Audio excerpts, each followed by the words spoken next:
నిన్నటి రోజు మీరు శంభు అన్న నామం గురించి మనం తెలుసుకుని ఉన్నాం. శంభు అన్న నామం గురించి చెప్తూ మనస్సు శంభావయతి, మంచి భావములను కల్పించుకొనుట కొరకు, మంచి భావములు మనస్సులో కలుగుట కొరకు శంభునామాన్ని ప్రయత్నపూర్వకంగా పట్టుకొని భగవంతుని యొక్క అనుగ్రహము చేత మనం మనుష్య జన్మని సార్థకం చేసుకోవలసినటువంటి అవసరం గురించి నిన్నటి రోజున ప్రస్తావన చేసి ఉన్నాం. పినాకి అని పిలుస్తారు తర్వాతి నామంలో స్వామిని. ఈ పినాకి అన్న నామం చాలా చిత్రమైంది. ఎందుచేత నేను ఈ మాట అంటున్నానంటే, మీరు రామచంద్రమూర్తి యొక్క మూర్తిని చూస్తే ఆయన చేతిలో కోదండాన్ని పట్టుకుని ఉంటారు. అది ఆయన యొక్క అసలు ఆ కోదండాన్ని విడిచిపెట్టి కూర్చున్నటువంటి మూర్తి చాలా అరుదుగా ఉంటుంది. అసలు కోదండం చేతిలో లేకుండా ఎప్పుడూ ఉండదు. చేతిలో కోదండం పట్టుకున్నటువంటి పరమశివమూర్తి నాకు తెలిసి అక్కడ కనిపించదు. శంకరుడు కోదండం పట్టుకుని నిలబడినట్టుగా రథం మీద మీలో ఎవరైనా ఎప్పుడైనా ఎక్కడైనా ఒక ఫోటోని చూసి ఉన్నారా? చూసి ఉంటే సభకి తీసుకురండి, మేము సంతోషిస్తాం. అలా ఎప్పుడైనా చూశారా? అలా చూడడం కూడా కొంచెం కష్టం. ఎందుకంటే ఆయన పట్టుకునేటటువంటి ధనస్సు సామాన్యమైన ధనస్సు కాదు. మేరు పర్వతాన్ని ధనస్సుగా పట్టుకుంటారు. శ్రీ మహావిష్ణువు చేసేటటువంటి రాక్షస సంహారానికి, శంకరుడు చేసేటటువంటి రాక్షస సంహారానికి ఒక చిన్న తేడా ఉంటుంది. శ్రీ మహావిష్ణువు రాక్షస సంహారం చేసేటప్పుడు ఆ రాక్షసుడు ఏ వరాలు కోరుకున్నాడో దానికి మినహాయింపుగా చంపడానికి వీలైనటువంటి శరీరాన్ని స్వీకరిస్తారు. శంకరుడు రాక్షస సంహారం చేస్తే తాను ఎలా ఉన్నాడో అలాగే ఉండి చేస్తాడు. అంటే ఉన్నది ఒక్క పదార్థమే, నేను రెండు పదార్థములుగా మాట్లాడటం లేదు. ఈయన కొంతమందిని రాక్షసుల్ని సంహరించారు. త్రిపురాసుర సంహారం అని ఒక అద్భుతమైన ఘట్టం ఎదర వస్తుంది ఏదో ఒక రోజున, మీరు విందురు గాని. అటువంటి సంహారం చేసినప్పుడు శంకరుడు వేరొక రూపాన్ని తీసుకుని సంహారం చెయ్యరు. ఆయన ఏ రూపంతో ఉంటారో అటువంటి సగుణమైన రూపంతోటే, అందరూ ధ్యానం చేసే రూపంతోటే సంహారం చేస్తారు. కానీ శివుడు ధనస్సు పట్టుకున్నట్టుగా మూర్తిని సాధారణంగా ఎక్కడా ఎందుకు చూపించరు? ఏ ఋషి కూడా అలా ఒక ధనస్సు పట్టుకున్నటువంటి పరమశివుని యొక్క చిత్రపటాన్ని ఊహ చేసి గీసి చూపించేటటువంటి ప్రయత్నం బహుశಃ లోకంలో ఎందుకు జరిగి ఉండదు? మీరు ఆలోచించండి. ఈ మాట మీకు బాగా అర్థమైతే పినాకి అనేటటువంటి నామము యొక్క అర్థము మీకు బాగా తెలుస్తుంది. ఈ నామం అర్థమైతే నేనైతే అంటాను, అసలు మన జీవితంలో కష్టము సుఖము అనేటటువంటి రెండు మాటలకు సంబంధించిన ఒక లోతైన భావన మీకు తెలిసిపోతుంది. మీరు చూడండి, శంకరుడు ధనస్సు పట్టుకున్నాడు అని మీకు ఎలా తెలుస్తుందంటే శాబ్దికముగా తెలుస్తుంది, వేదము వలన తెలుస్తుంది. వేదం అనగా యజుర్వేదములో శ్రీరుద్రం ఉంది మనకి, రుద్రాధ్యాయం. ఈ రుద్రాధ్యాయం ప్రారంభం చేస్తూనే ఒక మాట అంటుంది. ఏమంటుందంటే, నమస్తే రుద్రమన్యవ ఉతోత ఇషవే నమః, నమస్తే అస్తు ధన్వనే బాహుభ్యాముతతే నమః, యాతయిషు శివతమా శివం బభూవతే ధను, శివాశరవ్యాయాతవతయానో రుద్రమృడయా అని ప్రారంభం చేస్తుంది. ఆ తర్వాత అనువాకాలు పెడతాయనుకోండి. ఇది ప్రారంభం చేసినప్పుడు నమస్తే రుద్రమన్యవ ఉతోత ఇషవే నమః అంది ముందు. ఓ రుద్రుడా, రుద్రుడంటే అందాక శివుడే. ఓ రుద్రా, ఏమిటా కోపం మా మీద? అంత కోపంగా ఉన్నారేమిటి స్వామి? మీ కోపానికి నమస్కారం. నమస్తే రుద్రమన్యవ ఉతోత ఇషవే నమః, దీన్ని ఉభయతర నమస్కారం అంటారు. ముందు ఆ కోపం చూసి భయమేసి, నాన్నగారండి నాన్నగారండి నేనేం చేయలేదు నాన్నగారండి అని ముందు నాన్నగారండి వెనక నాన్నగారండి పెట్టి పిల్ల మాట్లాడితే నాన్నగారి దగ్గర తొందరగా ఎలాగోలా నాలుగు మాటలు నాన్నగారి దగ్గరికి వెళ్ళి నాన్నగారు నాన్నగారు నాన్నగారు నాన్నగారు అంటే, నాన్నగారు లేక లేక పుట్టిన ఒక్కగానొక్క ఆడపిల్ల అక్క పేరు పెట్టుకున్నానని గబాలన చల్లబడిపోయి అనవలసినంత గట్టిగా ఏమీ అనడన్న చమత్కారం తెలుసుకున్న పిల్ల తప్పు చేసినప్పుడు ముందు వెనక నాన్నగారు కలిపినట్టు భక్తులు శంకరుణ్ణి పిలిచినప్పుడు నమస్తే రుద్రమన్యువ ఉతోత ఇషవే నమః, ఈశ్వరా మీ కోపానికో నమస్కారం. ఇప్పుడు మీరు ఒకటి ఆలోచించండి. మీరు రుద్రాభిషేకం చేయడం మొదలు పెడుతూ ఏమంటున్నారు? ప్రసన్నుడైన మూర్తికి మీరు నమస్కారం చేయట్లేదు. మీ కోపానికో నమస్కారం అండి అంటే ఆయన కోపంగా ఉన్నారా లేరా? మీ కోపానికో నమస్కారం అంటే ఆయన శాంతంగా ఎందుకు ఉన్నారండి? కోపంగానే ఉన్నారు. ఇప్పుడు కోపంగా ఉన్నారు కాబట్టి ఆయన ఏం చేస్తారు? కోపంగా ఉన్నవాడు తన చేతిలో ఉన్నటువంటి ఆయుధము నుంచి బాణములను విడిచిపెడతాడు. ఇవి మిమ్మల్ని రోదింపచేస్తాయి, అంటే ఏడిపిస్తాయి. ఎందుకు ఏడిపించాలి ఆయన అలాగా? ఎందుకు ఆయన అలా ధనస్సు పట్టుకోవాలి? మీరు ఒక్కసారి ఆలోచించండి. తండ్రికి సహజంగా కూతురంటే ఎనలేని ప్రేమ. అంత ప్రేమ ఉన్న తండ్రి ఒకరోజు కూతుర్ని దెబ్బలాడాడు గట్టిగా. ఎందుకు దెబ్బలాడాడు? ఏదో తప్పు చేసింది పిల్ల, ఏదో తప్పు చేసింది కాబట్టి తండ్రి దెబ్బలాడాడు. అది కూడా తెచ్చి పెట్టుకున్నాడు కోపాన్ని. ఇలా దెబ్బలాడకపోతే కుదరదు, మళ్ళీ పిల్ల ఇలాంటి తప్పు చేయకూడదు, అందుకుని దెబ్బలాడాలి నేను, అందుకుని దెబ్బలాడుతున్నాడు ఆయన. కాబట్టి ఇప్పుడు ఆయన కోపంగా ఉన్నాడు అంటే ఏమిటి? శిక్ష వేస్తాడు ఆయన తప్పకుండా. ఓ దెబ్బ కొట్టచ్చు, లేకపోతే ఓ గిల్లచ్చు, ఏదో ఒకటి చెయ్యొచ్చు.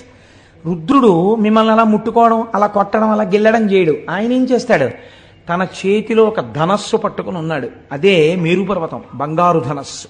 దాన్ని చిత్రించడం కూడా కష్టం. ఇప్పుడు ఆ ధనస్సులోకి ఏం చేస్తాడు? రెండు పక్కల బాణాల యొక్క తూణీరములు ఉన్నాయి ఆయన దగ్గర. ఈ చేత్తో పట్టుకుని ఈ చేత్తో అన్నా బాణం తీస్తాడు, ఈ చేత్తో పట్టుకుని ఈ చేత్తో అన్నా బాణం తీస్తాడు. ఇప్పుడు మీరు ఆయన వంక చూసేటప్పటికే భయంతో వణికిపోతున్నారు అసలు. అటు దీన్ని ఘోర రూపము అంటారు ఈశ్వరుడు.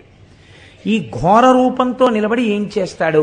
ఇంకా ఇలా తీయడానికి సిద్ధంగా ఉన్నాడు. తీసి ఎక్కువ పెట్టాడో ఉత్తర క్షణంలో ఫలితమేమి? మీ కన్నుల వెంట అశ్రుధారలు కారతాయి. ఎందుకు అసలు అలా బాణం వేయడమైనా? ఎందుకు అలా బాధ పెట్టడం? తండ్రే జగత పితరవు వందే పార్వతీ పరమేశ్వరవు అని పిలుస్తున్నామే, అటువంటి వాడు ఎందుకు అలా బాధ పెట్టడం? ఏం తండ్రి కూతురుని ఎందుకు బాధ పెట్టాడు? కూతురు ఎడిచేట్టు ఎందుకు మాట్లాడాడు?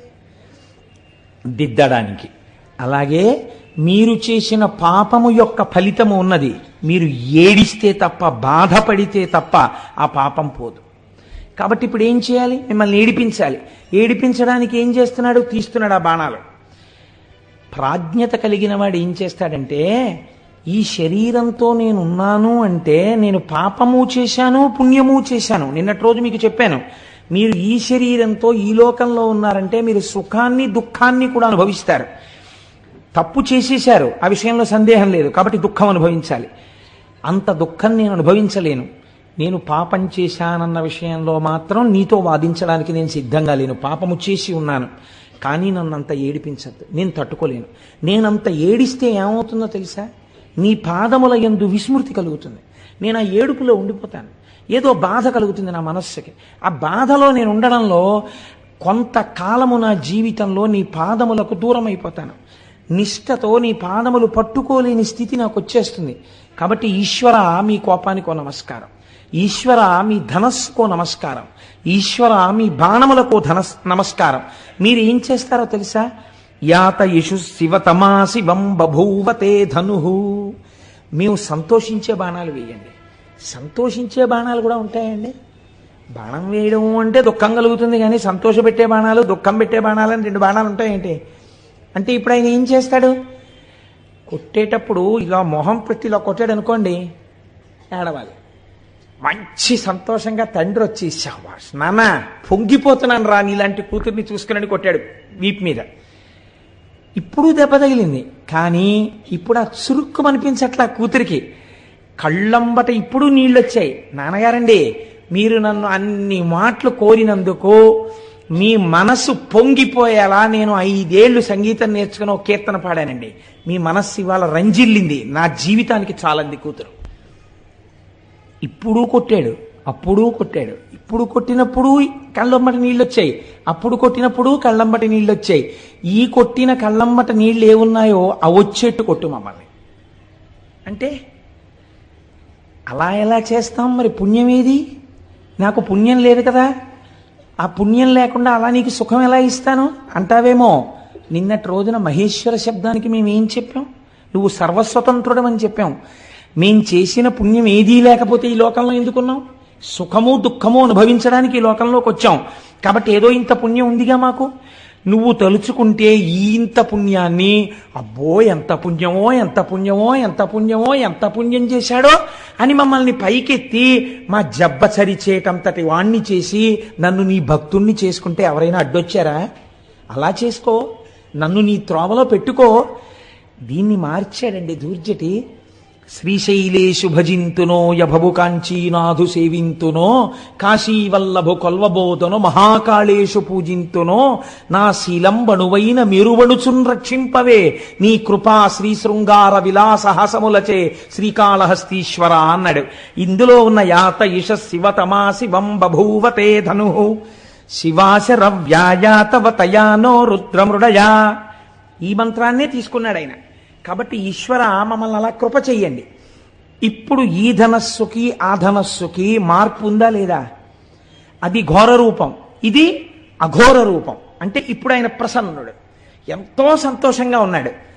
మొదటిది ఘోర రూపం. ఘోర రూపం వదిలే శాంత రూపాన్ని స్వీకరించు. మా పట్ల ప్రసన్నుడివి కావు తండ్రి అని అడుగుతాం. అసలు పినాకము అన్న శబ్దాన్ని మీ జీవితానికి అన్వయం చేసుకోవడానికి రుద్రం ప్రారంభం ఇలాగే మాట్లాడి. ఇది అసలు ధనస్సు. ఈ ధనస్సుని మీరు అన్వయం చేసుకోవాలి జీవితంలోకి. నేను ఏది చేస్తే ఘోర రూపంతో ఈశ్వరుణ్ణి చూడవలసి వస్తుంది. అలా చూడడం ఎందుకు?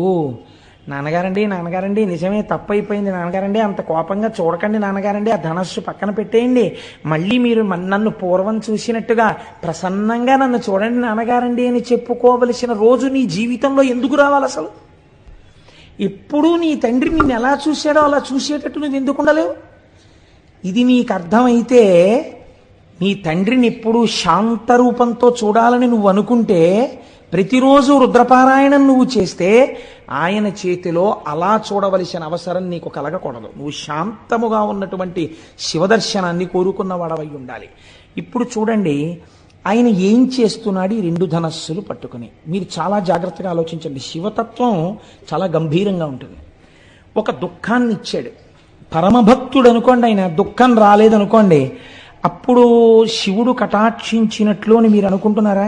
అలా ఏం ఉండదు. కటాక్షం అంటే ఎలా ఉంటుందో తెలుసా అండి?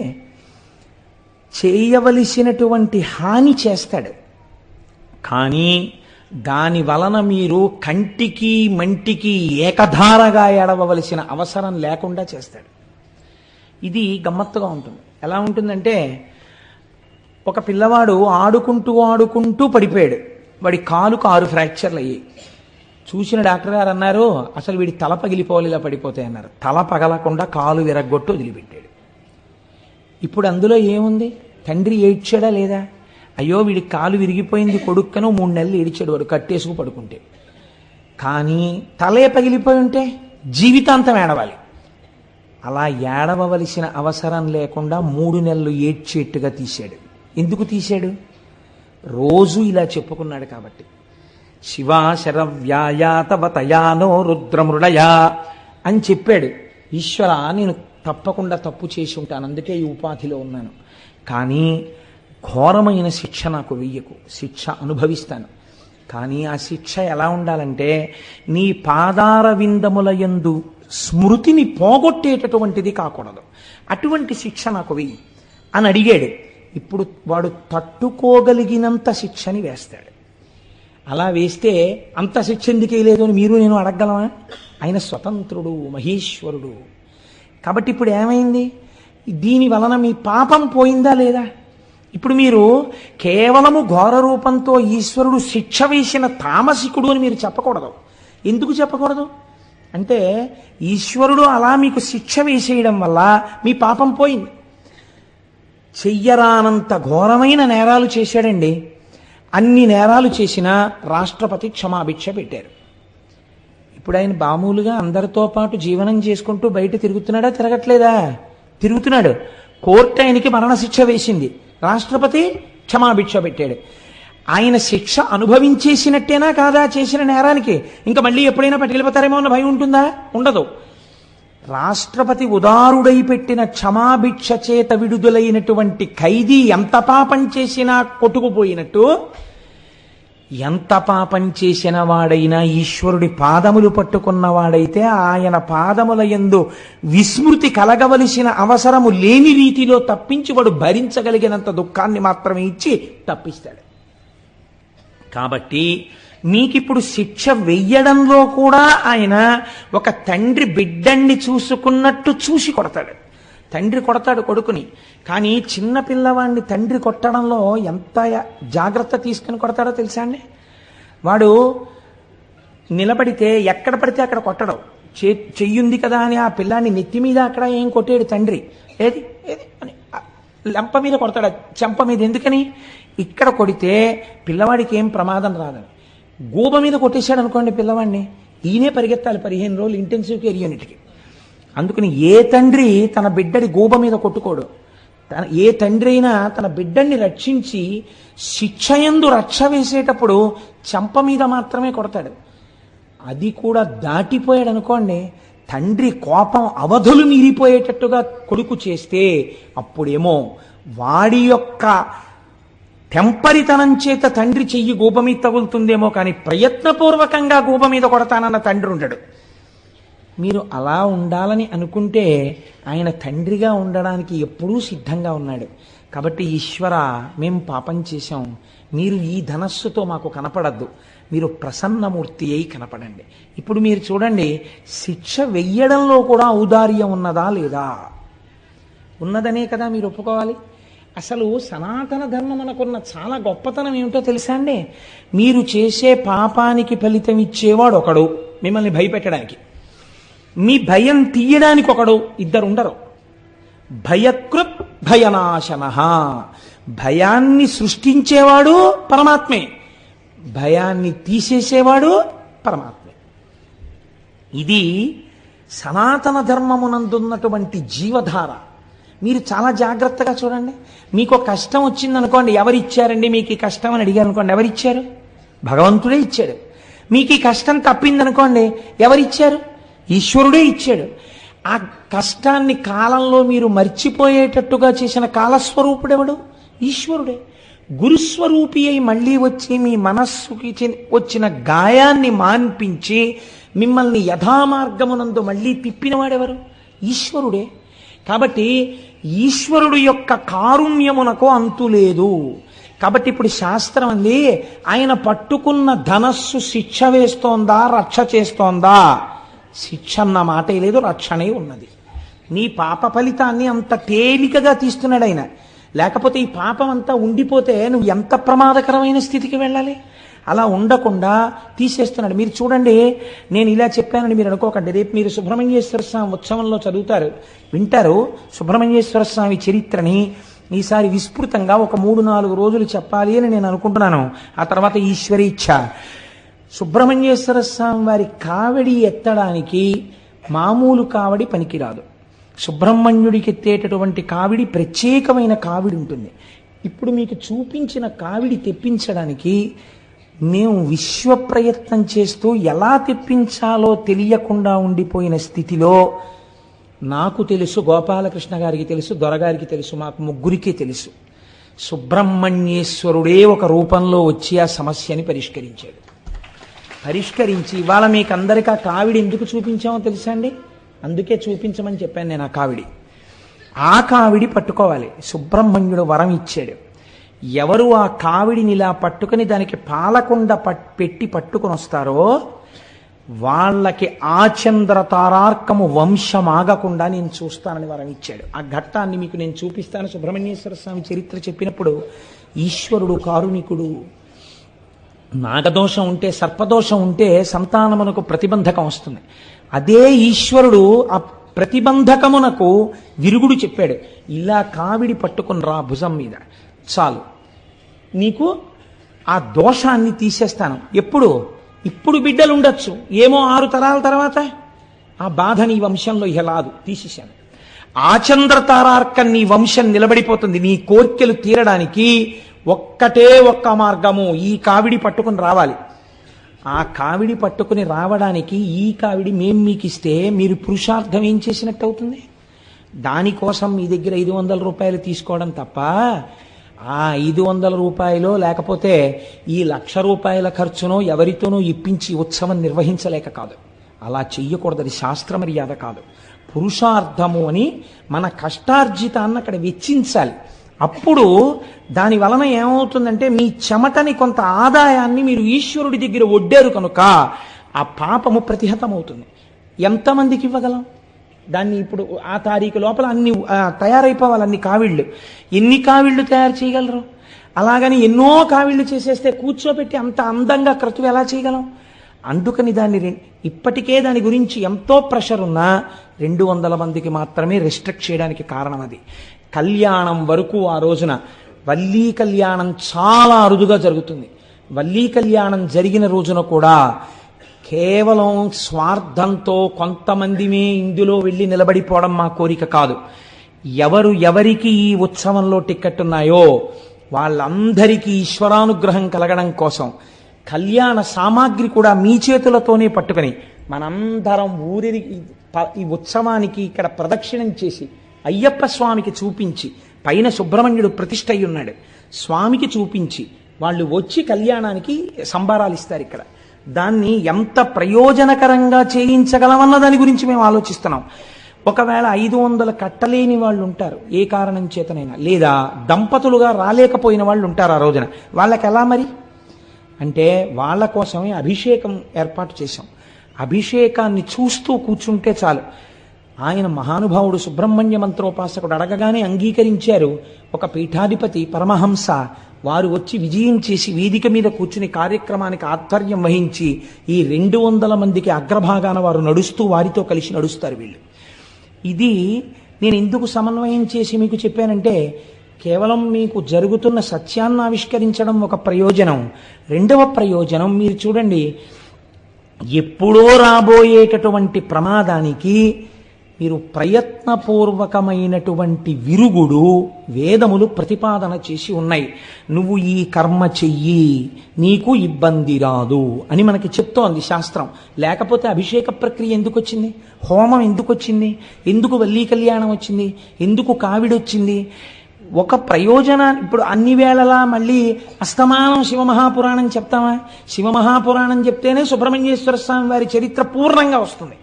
పూర్ణంగా సుబ్రహ్మణ్యేశ్వర స్వామి చరిత్ర విని అనుసంధానం చేసి కళ్యాణం చేసుకోవడం ఎంత మహత్తరమైన భాగ్యం అది. సంపూర్ణ రామాయణం చెప్పి పట్టాభిషేకం అన్ని సంవత్సరాలు జరుగుతాయా? ఈశ్వరానుగ్రహం కలిగింది, 1 సంవత్సరం చేశాం. అలా పునఃపునః కాకినాడలో జరగాలనే నా కోరిక. అది నా ఉద్దేశం. నేను చెప్పాను కాబట్టి నా ఒక్కడితోటే ఆ కళ్యాణం అలాగే ఉండాలి తప్ప వేరెవరో ఏదో అలాంటివి జరగకూడదని నా స్వార్థం నాకు ఎన్నడూ లేదు. పునఃపునగా ఏడాదికి 10 మాటలు సంపూర్ణ రామాయణం కాకినాడలో జరిగితే సంతోషించే వాళ్ళలో ప్రథముండి నేను. కాబట్టి మీరు చూడండి, శాస్త్రం అంది అందుచేత పాతి జగదిది పినాకం అంది. ఇక్కడ చెప్పింది వ్యుత్పత్తి. ఇప్పుడు ఈ ధనస్సు ఏం చేస్తోంది? ఈ ధనస్సు మీకు ఘోర రూపముతో పాప ఫలితమునిచ్చినా అఘోర రూపముతో సుఖమునిచ్చినా అది చేస్తున్నది మీ యొక్క రక్షణయే. కనుక లోకములను రక్షించగలిగినటువంటి ధనస్సు. ఆ ధనస్సు దేన్ని రక్షిస్తుంది? ఒక్కరిని, ఇద్దరిని, ముగ్గురిని కాదు. ఎన్ని కోట్ల మంది ఉన్నారో, ఎన్ని బ్రహ్మాండాలున్నాయో, ఇన్ని బ్రహ్మాండములనన్నింటినీ, ఇన్ని జీవుల్ని రక్షించగలిగినటువంటి ధనస్సు ఆయన చేతి యందున్న ధనస్సు. అందుకే రుద్రం ఆ ధనస్సుని అంత స్తోత్రం చేసింది. అటువంటి ధనస్సు కలిగిన వాడా ఓ రుద్రుడా, ఆ నీ చేతిలో ఉన్నది పినాకము. అయితే మీరు ఇక్కడ ఒక్క విషయం ఆలోచించండి.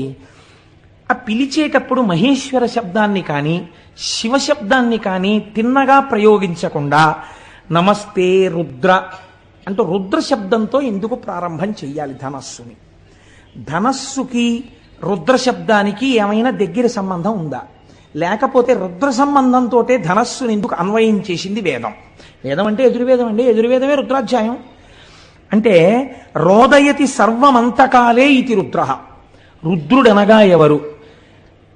ఆఖరణ ఈ సమస్త లోకములను లయం చేసేస్తున్నప్పుడు అందరినీ ఏడిపించేవాడెవడో వాడు రుద్రుడు.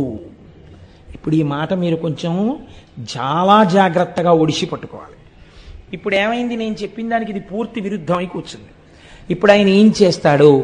అంత్యకాలమునందు అనగా లోకములనన్నింటినీ చిట్ట చివర ప్రళయ జలముల యందు ముంచేసేటప్పుడు అందరినీ పెద్ద పెట్టును ఏడిచేటట్టు చేస్తాడు. ఏమండి, మీరు ఇందాకడి నుంచి ఆ ధనస్సు యందు రక్షణ ఉంది అన్నారే, పిలిచేటప్పుడు రుద్రశబ్దంతో పిలిచారు ఈ ధనస్సుని, రుద్రుడి చేతిలో ఉన్న ధనస్సుని పిలిచారు. రుద్రశబ్దానికి ఉన్నటువంటి వ్యాఖ్యానం ప్రళయమునందు లోకములను ఏడిపించేవాడు అని ఉంది. ఏడిపించడానికి ధనస్సు పట్టుకుంటే అది రక్షణ ఎలా అవుతుంది? ఇప్పుడు ఆ ధనస్సుకి పాతి జగదిది అన్న అన్వయం ఎలా కుదురుతుంది? నేను మీకు అర్థమయ్యేట్టు చెప్పగలుగుతున్నాను అనుకుంటున్నాను. కొంచెం జటిలమైన విషయం కాబట్టి మీరు చూడండి, ఆయన ఏడిపించినట్టే కనపడుతుంది. కానీ మీకు నేను ఒక్క ఉదాహరణ చెప్తే మీరు పట్టేసుకుంటారు. ఒక పిల్లవాడు తల్లిలో పడుకునేటప్పుడు వాడు నిద్రపోయాడు. నిద్రపోయిన తర్వాత తల్లి ఏం చేసిందంటే వాడి బుగ్గ మీద ముద్దు పెట్టుకుని కన్నుల నీరు పెట్టుకుని తల్లింది, నాన్న నువ్వు ఆడుకోకూడదని కాదురా, నువ్వు రాత్రి 11 దాటినా ఆడితే నీకు పడదు, నీకు వేడి చేసేసి తెల్లవారేసరికి నీకు దగ్గు మొదలైపోతుంది. గొర్రె దగ్గు అంటారు, గొర్రె దగ్గు వచ్చేస్తుంది నాన్న, అందుకు నిన్ను పడుకోబెట్టానురా, అంతేకాని నీ మీద నాకేమన్నా కోపమా అంటుంది. ఇప్పుడు పిల్లవాడి దృష్టిలో అమ్మ రాక్షసి, కానీ అమ్మ దృష్టిలో పిల్లవాడిని ఎందుకు కొట్టి పడుకోబెట్టింది? పిల్లవాడి రక్షణ కోసమేనా? ఏడిపించి పడుకోబెట్టడంలో అమ్మ చేతికి క్రౌర్యాన్ని మీరు అంటగట్టగలరా? మీరు ఇక్కడ అంటగట్టలేకపోతే అక్కడ అంటగట్టలేరు. అదేమిటండి మీరు అలా మాట్లాడతారు? ఇక్కడ కొడుకును పడుకోబెట్టిందండి, అక్కడ ఆయన ఏకంగా సంహారం చేస్తున్నాడు. దీనికి దానికి ఎలా కుదురుతుంది? నేను మీకు మాట చెప్తాను. మనకి ప్రళయములు 3 ప్రళయములు ఉన్నాయి. నిత్య ప్రళయము ఒకటి. నిత్య ప్రళయం అంటే ప్రతిరోజు వస్తుంది ఆ ప్రళయం. ఏమిటా ప్రళయం అంటే అది కూడా అనుగ్రహమే. రాత్రి నిద్ర, ఈ నిద్ర పట్టలేదనుకోండి అత్యంత ప్రమాదకరం. నిద్రాభంగం చెయ్యడం అంత పాపం లోకంలో ఇంకోటి లేదు. కాబట్టి నిద్ర పట్టేటట్టుగా ఈశ్వరుడు అనుగ్రహించి మీకు సుఖాన్ని కల్పించడం నిత్య ప్రళయం. రెండవది ఆత్యంతిక ప్రళయము అంటారు. బాగా సాధన చేసి భక్తితో భగవంతుణ్ణి చేరుకోవడానికి అడ్డంగా ఉన్న ప్రతిబంధకములను గుర్తించి వాటిని తొలగతోసుకుని భక్తితో కూడిన కర్మానుష్ఠానము చేత ఈశ్వరానుగ్రహముగా జ్ఞానమును పొంది అద్వైత సిద్ధి చేత మోక్షానందమును పొందేటట్టుగా యోగ్యతని సంతరించుకున్నవాడు ఈశ్వర కటాక్షము చేత మోక్షము పొందడమే ఆత్యంతిక ప్రళయము. ఇది కూడా ఈశ్వరానుగ్రహంగా మోక్షం పొందుతారు ఒక రమణ మహర్షి వంటి మహాభాగులు.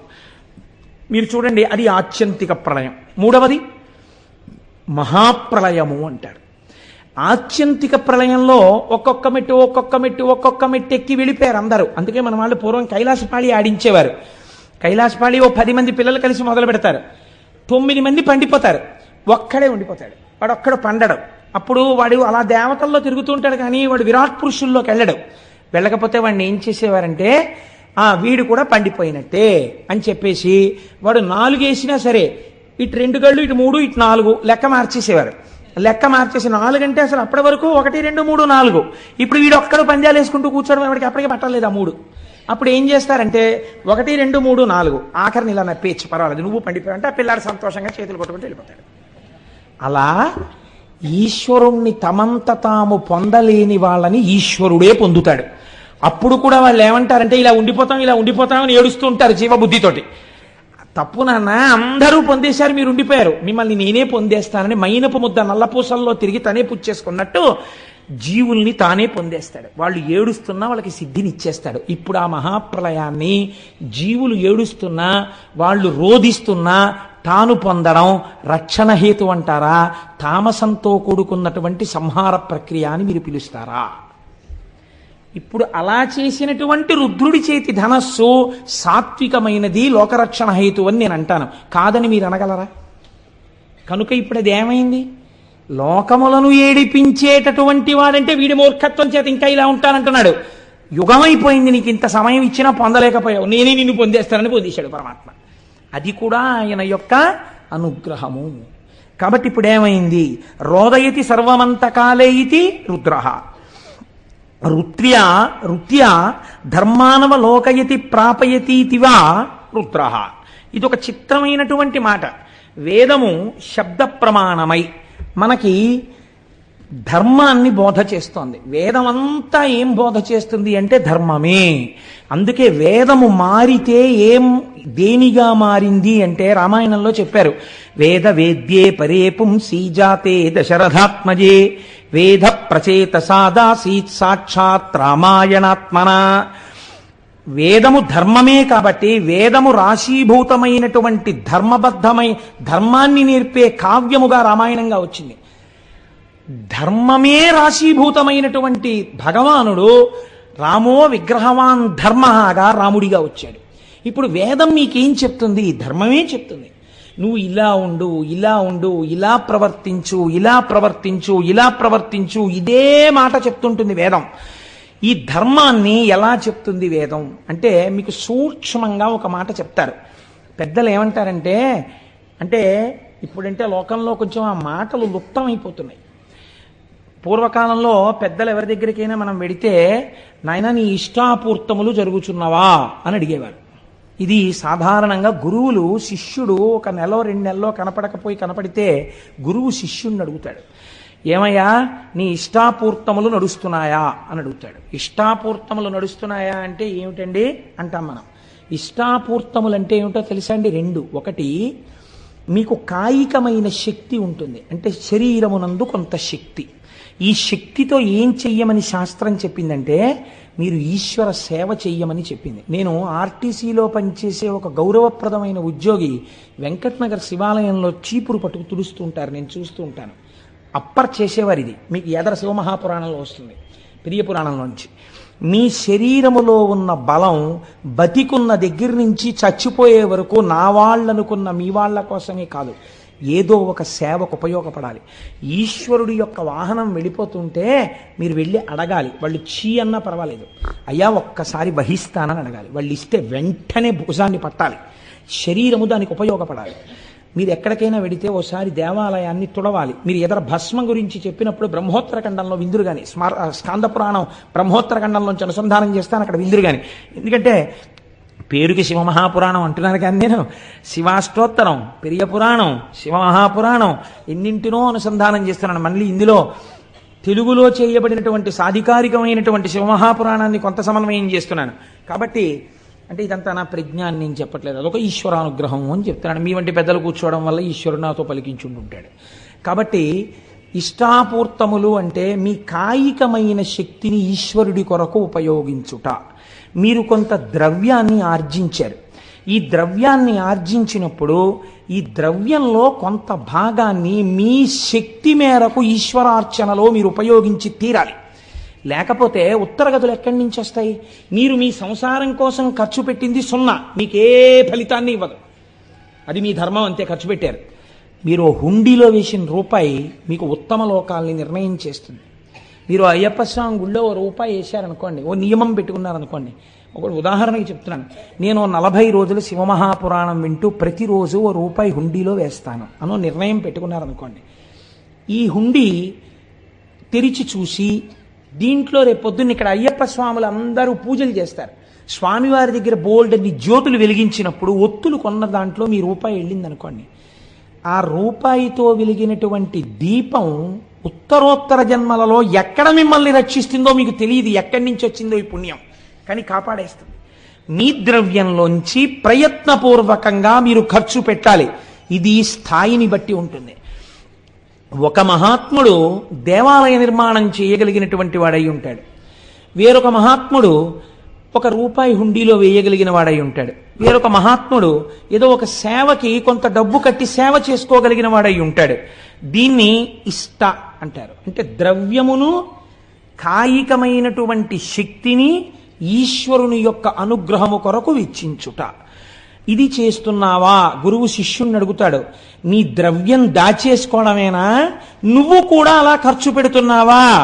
అందుకే గురువుగారు ఫ్రీగా కూర్చోకూడదు పూజకి. ఎప్పుడు చెప్పిన గురువుగారు కూడా డబ్బు కట్టాలి, లేకపోతే ఇంకెందుకు? ఆ గురువు బరువు తనకి ఫ్రీయా, మిగిలిన వాళ్ళు డబ్బులు కట్టాలా? ఇంకెందుకు? తను కూర్చుంటే తను కట్టాలంతే. కాబట్టి ఇష్ట, దీన్ని ఇష్టం అంటారు. రెండవది పూర్తము. పూర్తం అంటే ఏమిటో తెలుసా అండి? మీకు అటువంటి అర్హత శరీరములో ఈయబడితే ప్రయత్నపూర్వకంగా మీరు ఒక చోట కూర్చుని, అయ్యా నేను హవిస్సు వేస్తానండి అగ్నిహోత్రంలో అని అడగాలి, నేను ఒక సమిధ వేస్తానండి అని అడగాలి. నేను చూపించాను, నాతో కామకోటి పీఠానికి వచ్చిన వాళ్ళకి నేను చూపించాను, చూడండి శివుడికి అర్చన జరుగుతుంటే సాయంకాలం జరగబోయే అర్చనకి అక్కడ ఒక బ్రహ్మచారి కూర్చుని అన్ని దళాలకి మూడాకులు ఉండేటట్టుగా జాగ్రత్తగా దళాల్ని కత్తిరించి ఓ పళ్ళెంలో పెడుతున్నాడు. అదొక సేవ. అలా మీరు ఒక అగ్ని కార్యం చెయ్యాలి, మీరు ఒక హోమం చెయ్యాలి. రేపు సుబ్రహ్మణ్య హోమం జరుగుతుంది. మీకు చెయ్యడం చేత కాకపోవచ్చు, మీ ద్రవ్యం వేసి మీరు ఆచార్యముఖేనా అని కూర్చోవాలి. కూర్చుంటే ఇప్పుడు ఆచార్యులు చేస్తారు, కానీ ఎవరికి ఆ ఫలితం? మీకే. అప్లికేషన్ రాసిన వాడు ఎవరైనా సంతకం పెట్టిన వాడికే చెక్ వస్తుంది. అలా ఫలితం మీకే వస్తుంది. కాబట్టి పూర్తము ఈ రెండు మీరు చేసి తీరాలి. ఇది పరమధర్మము మనుష్య జన్మకి. ఈ రెండూ చేయకపోతే మీ ధర్మాన్ని మీరు విస్మరించినట్టు. డబ్బు దేనికి? దాచుకోవడానికి. శక్తి దేనికి? ఇంట్లో వాడుకోవడానికి. ఇంకా ఎక్కువైపోయి డాక్టర్ గారు చాలా ఎక్కువైపోతోంది నీలో శక్తి అంటే మార్నింగ్ వాక్ ప్రయత్నపూర్వకంగా రోడ్ల మీద బడి తిరిగి తగ్గించుకోవడానికి. అంటే నేను తిరిగే వాళ్ళందరినీ తప్పు పట్టట్లేదు, వాళ్ళు మహాత్ములై ఉండి ఉండవచ్చు. వాళ్ళని నేను ఒకవేళ వాళ్ళు ఏమో ఎటువంటి భావనతో చేస్తున్నారో అది నేను తప్పు పట్టి మాట్లాడటలేదు. కనుక ఇష్టాపూర్తములు ఈ రెండూ చేయవలెను. ఈ రెండూ ధర్మ మార్గము వైపుకి మీ మనస్సుని శరీరాన్ని తిప్పుకోవడానికి మీరు ఉపయోగించుకుంటారు. It is a self check. మీకు మీరు నా దగ్గర ఇంతుంది, ఒకవేళ గభాలన డాక్టర్ గారి దగ్గరికి వెళ్ళి ఒక 1000 రూపాయలు ఖర్చు పెట్టవలసి వస్తే నేను పెడతానా పెట్టనా? పెట్టగలను. ఏం భగవంతుడి పేరు చెప్పేటప్పటికి ఎందుకు వెనకంజ వేస్తున్నానో కాబట్టి నేను పెడతాను. మీకు మీరే న్యాయమూర్తి. ఇది శాస్త్రం అంది ఇష్టాపూర్తములు. అలాగే మాట్లాడింది గురువు, అంతకన్నా మాట్లాడు. ఇష్టాపూర్తములను చేస్తున్నావా అని అడుగుతారు. ఈ రెండు చెయ్యడం వల్ల మీరు సోపానములను ఎక్కుతారు. దీన్నేనండి సంగీతంలో నాదోపాసన అని పిలిచారు. దీన్ని రాగాల ఆరోహణ అవరోహణైనది అంటారు. దేని వల్ల కింద పడ్డావో దాంతోనే పట్టుకుని పైకెక్కాలి. ఆ సరిగమ పదనిసలతోటే పైకెక్కుతారు, కిందకి దిగుతారు. నాదోపాసన చేస్తారు. వాళ్ళు నాదోపాసన చేసి వాళ్ళు అదే సిద్ధిని పొందుతారు. కాబట్టి మనకి ఎటువైపు నుంచి వచ్చిన శాస్త్రం దాన్ని నేర్పింది, భగవంతుడి వైపుకి వెళ్ళడాన్ని నేర్పింది. కనుక చూడండి, ఇప్పుడు వైదికమైనటువంటి మార్గంలో ఈ ప్రయత్నంలో తల్లి యందు పెద్ద బాధ్యత పెట్టింది శాస్త్రం. ఈ ధర్మం అన్నది అసలు ఎక్కడ ప్రారంభం అవ్వాలి అని అడిగింది. అడిగితే తల్లి దగ్గరే ప్రారంభము. ఎందుకో తెలుసా అండి? నేను ఈ మాట ఎందుకు చెప్తున్నానో మీరు ఈ శ్లోకాన్ని అవధరించండి, మీకే అర్థమవుతుంది. శైశవేభ్యస్త విద్యానాం, చిన్నతనంలో శైశవంలో భగవంతుడన్నవాడొకడున్నాడన్న పూనిక పిల్లల యందు ఏర్పడేటట్టుగా విద్యాభ్యాసము జరిగి తీరవలెను. ఇది స్కూల్లో చెప్పరు ఇవాళ. వాళ్ళకి సిలబస్సు, పెద్ద బ్యాగు, ఓ పెద్ద ఏదో వాళ్ళ స్కూల్కి వీడు అడ్వర్టైజ్మెంట్కు పనికొచ్చే వస్తువుల ఓ బ్యాడ్జీ పెట్టుకు తిరగాలి. ఎన్ని దిక్కుమాల అలంకారాలు చేసుకోవాలో ఓ స్కూల్కి వెళ్ళాలంటే. ఇవి వాళ్ళు నేర్పేది. మీరేం నేర్పాలి? మీరు పునరావృత్తి రహిత శాశ్వత శివ సాయుధ్య స్థితికి కావలసిన విద్య ఇంట్లో నేర్పాలి. అమ్మ చెప్పిన మాట బిడ్డడికి నాటుకున్నట్టు ఎవరు చెప్పినది నాటదు. మీరు జ్ఞాపకం పెట్టుకోండి. ఉపమన్యు ఆఖ్యానం ఇదే, ఎదరశివ మహాపురాణంలో వస్తుంది. అమ్మ ఒక మాట చెప్పింది అనుకోండి, వాడు బయటికి వెళ్ళి అంటాడు మా అమ్మ చెప్పింది ఇది నిజం అంటాడు వాడు. అమ్మ నేర్పాలి, నాన్న ఈయన శంకరుడు, ఈయన నారాయణుడు, ఈవిడ లక్ష్మి, ఇది కనకధారా స్తోత్రం. ఏది చెప్పు? ఆపదామపహర్తారం దాతారం సర్వసంపదాం. చిన్నతనంలో 4 శ్లోకాలు నేర్పాలి. భగవద్భక్తి అలవాటు చెయ్యాలి. వాడికో పంచె కట్టుకోవడం నేర్పాలి. వాడికి దేవుడి దగ్గరికి వెళ్ళి నమస్కారం పెట్టడం నేర్పాలి. చిన్నతనంలో పూర్వం నాయనమ్మలు అమ్మమ్మలు పిల్లల్ని దగ్గర కూర్చోబెట్టుకుని జోదు పెట్టని గోవింద అని ఇలా పెట్టడం నేర్పేవారు. ఎవరైనా ఇంటికి వస్తే చూడండి మా మనవాడు ఎంత బాగా జోది పెడతాడో అని చెప్పి గోవిందా గోవిందా అంటే వాడు ఇలా ఇలా అంటుండేవాడు. ఇలా వాడికి తెలియకుండా అన్నది వాడి యొక్క బుద్ధి మార్చి వాడిని సక్రమ మార్గంలో తిప్పేది. మనం ఇవాళ టీవీ సీరియల్ వాడికి కూర్చోబెడతాం. ఏమిటి వస్తుంది వాడికి? బుద్ధి రమ్మంటే. కాబట్టి ధర్మమునకు ప్రాతిపదిక ఎక్కడ పడుతోంది? శైశవేభ్యస్తు విద్యానాం యవ్వనే విషయేషిణాం. నువ్వు ఎంత జాగ్రత్త పరుడవైనా ఇంద్రియములు బలిష్టములు. కాబట్టి బలిష్టమైన ఇంద్రియములు కోరుకునేటటువంటి సుఖములేవి ఉన్నాయో వాటిని పరమ ధర్మబద్ధంగా అనుభవింపచేసి ఆ సుఖములు కాదన్న వైరాగ్య బుద్ధిని సంతరించుకోవడానికి ధర్మపత్నిని స్వీకరించి కామమును ధర్మబద్ధమైన కామము చేత ధర్మబద్ధమైన అర్థముగా సంతానమును పొందు. కాబట్టి విషయ సుఖములను కూడా ఈశ్వరుడి వైపుకి తిప్పింది శాస్త్రం. కాబట్టి ఇప్పుడు ఏం చెయ్యాలి? యవ్వనే విషయేషిణాం, యవ్వనమునందు విషయముల చేత విషయములనబడేటటువంటి విషము కలిగిన పాముల చేత కాటువేయబడకుండా ఆ సుఖములను ధర్మపత్ని యందు పొంది అర్థమును పొందు.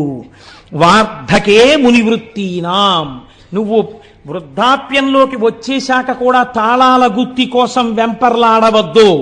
ఇంటికి ఎవరొచ్చారు, ఎవరెళ్ళారు, ఎక్కడ తిరుగుదాం, ఏం చేద్దాం, ఎక్కడికి పరిగెడదాం, ఈ బుద్ధి మాను. వార్ధక్యం వచ్చాక నీకున్నది ఒక్కటే ఒక్క ధర్మం.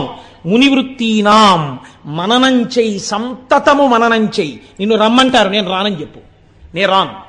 అయిపోతోంది టైం, ఓ పక్క జ్యోతి ఆరిపోవడానికి సిద్ధమైపోతోంది సమయం. దీపం ఉండగా ఇల్లు చక్కబెట్టావు. లేచిన దగ్గర నుంచి పూజా మందిరం మీద ఎగబడకో. నీ కొడుకున్నాడు, కోడలున్నారు చేయడానికి, వాళ్ళకి అలవాటు చెయ్యి. నువ్వేం చేస్తావు? కూర్చో, ధ్యానమునందు కూర్చుని బాగా మననం చెయ్యి. నువ్వు ఇతపూర్వం ఏం విన్నావో, ఏం చదివావో, ఏం చూశావో అవి మననం చేస్తూ ఉండు. ఏ సంకల్పము ఊపిరి మీద ఆధారపడింది, ఏ ఊపిరి తర్వాత నీ ఆయుర్దాయం ఆగిపోతుందో ఎవరికి తెలియదు. వృద్ధాప్యంలోకి వచ్చేసావు, 3వ నెంబర్ ప్రమాద పతాకం పడిపోయింది, స్థానిక భద్రతా సూచనగా. ఇంకా ఎందుకు తిరుగుతావు? ఇక తిరగకు. మహానుభావులు ఉన్నారండి లోకంలో. శ్రీభాష్యం అప్పలాచార్య స్వామి వారికి నడుము విరిగిపోతే వారిని చూడ్డానికి వెడితే మిగిలిన వాళ్ళు కళ్ళనీళ్లు పెట్టుకున్నారు. స్వామి చక్కగా రామాయణం చెప్పేవారు, ఏమిటండి ఇలా నడుము విరిగిపోయింది అంటే ఆయన అన్నారు, తిరిగి తిరిగి చెప్పవలసిన అవసరం పూర్తయింది లేరా? ఏం మంచం మీద కూర్చుని రామాయణం తలుచుకో పొంగిపోలేవా? నీ దగ్గరికి వచ్చిన వాళ్ళకి చెప్పుకోలేవా అని ఒక చోట కూర్చుని అనుభవించమని స్వామి నన్ను ఇలా కటాక్షించాడు అన్నారు. ఆయన మర్యాదా పురుషోత్తముడు, రామాయణం చదువుకుని రామోపాసన చేసిన మహాపురుషుడు ఆయన.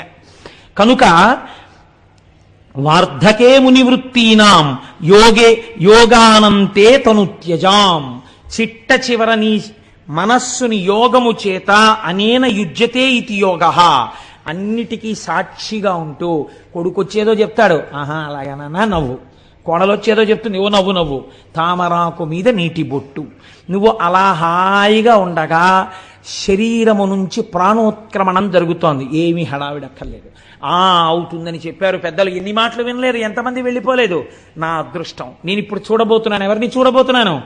మహాపురుషులైన వారందరూ శరీరాలు విడిచిపెట్టిన చోటు ఎక్కడుందో అక్కడికి వెళ్ళి నేను వారి దర్శనానికి వెళ్ళిపోతున్నాను. నేను ఏ పరమాత్మ పాదాలు పట్టుకున్నానో వాడిలోకి వెళ్ళిపోతున్నాను. కాబట్టి పడిపోతున్న శరీరాన్ని సాక్షిగా చూస్తూ నువ్వు ఆరాధించిన వాడిలో కలిసిపో. కాబట్టి ఏమైంది? యోగేనాంతే తనుత్యజాం, శరీరమును వదిలిపెట్టు. ఎంత పెద్ద మాట అన్నారో చూడండి. చచ్చిపోతున్నానని ఏడవకు.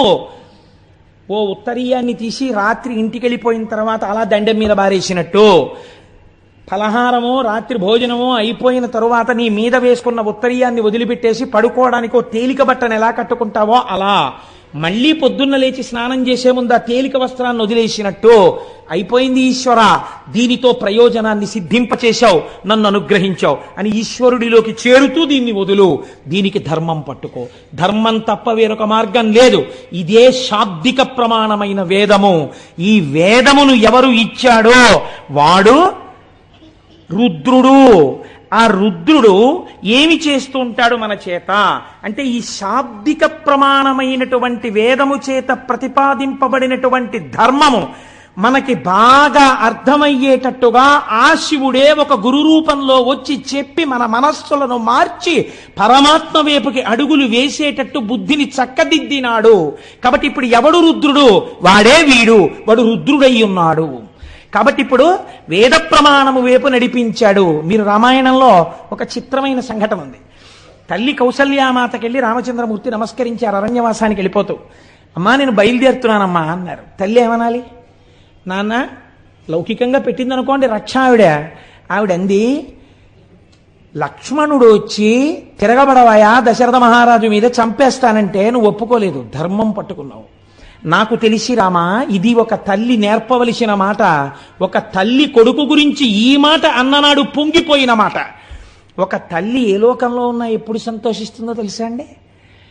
ఏ తల్లి కన్న బిడ్డడవో నయ్యా, నిజంగా ఇంత గొప్పగా ప్రవర్తిస్తున్నావు, ఎంతమందిని సంతోషపెడుతున్నావయ్యా అన్ననాడు ఆ తల్లి సంతోషిస్తుంది. ఏ లోకంలో ఉన్నా మృత్యుబాధను అనుభవించి నేను వీడిని ప్రసవించినందుకు వీడు నా పేరు నిలబెట్టాడని నా కన్న కడుపు సార్థకమైందంటుంది.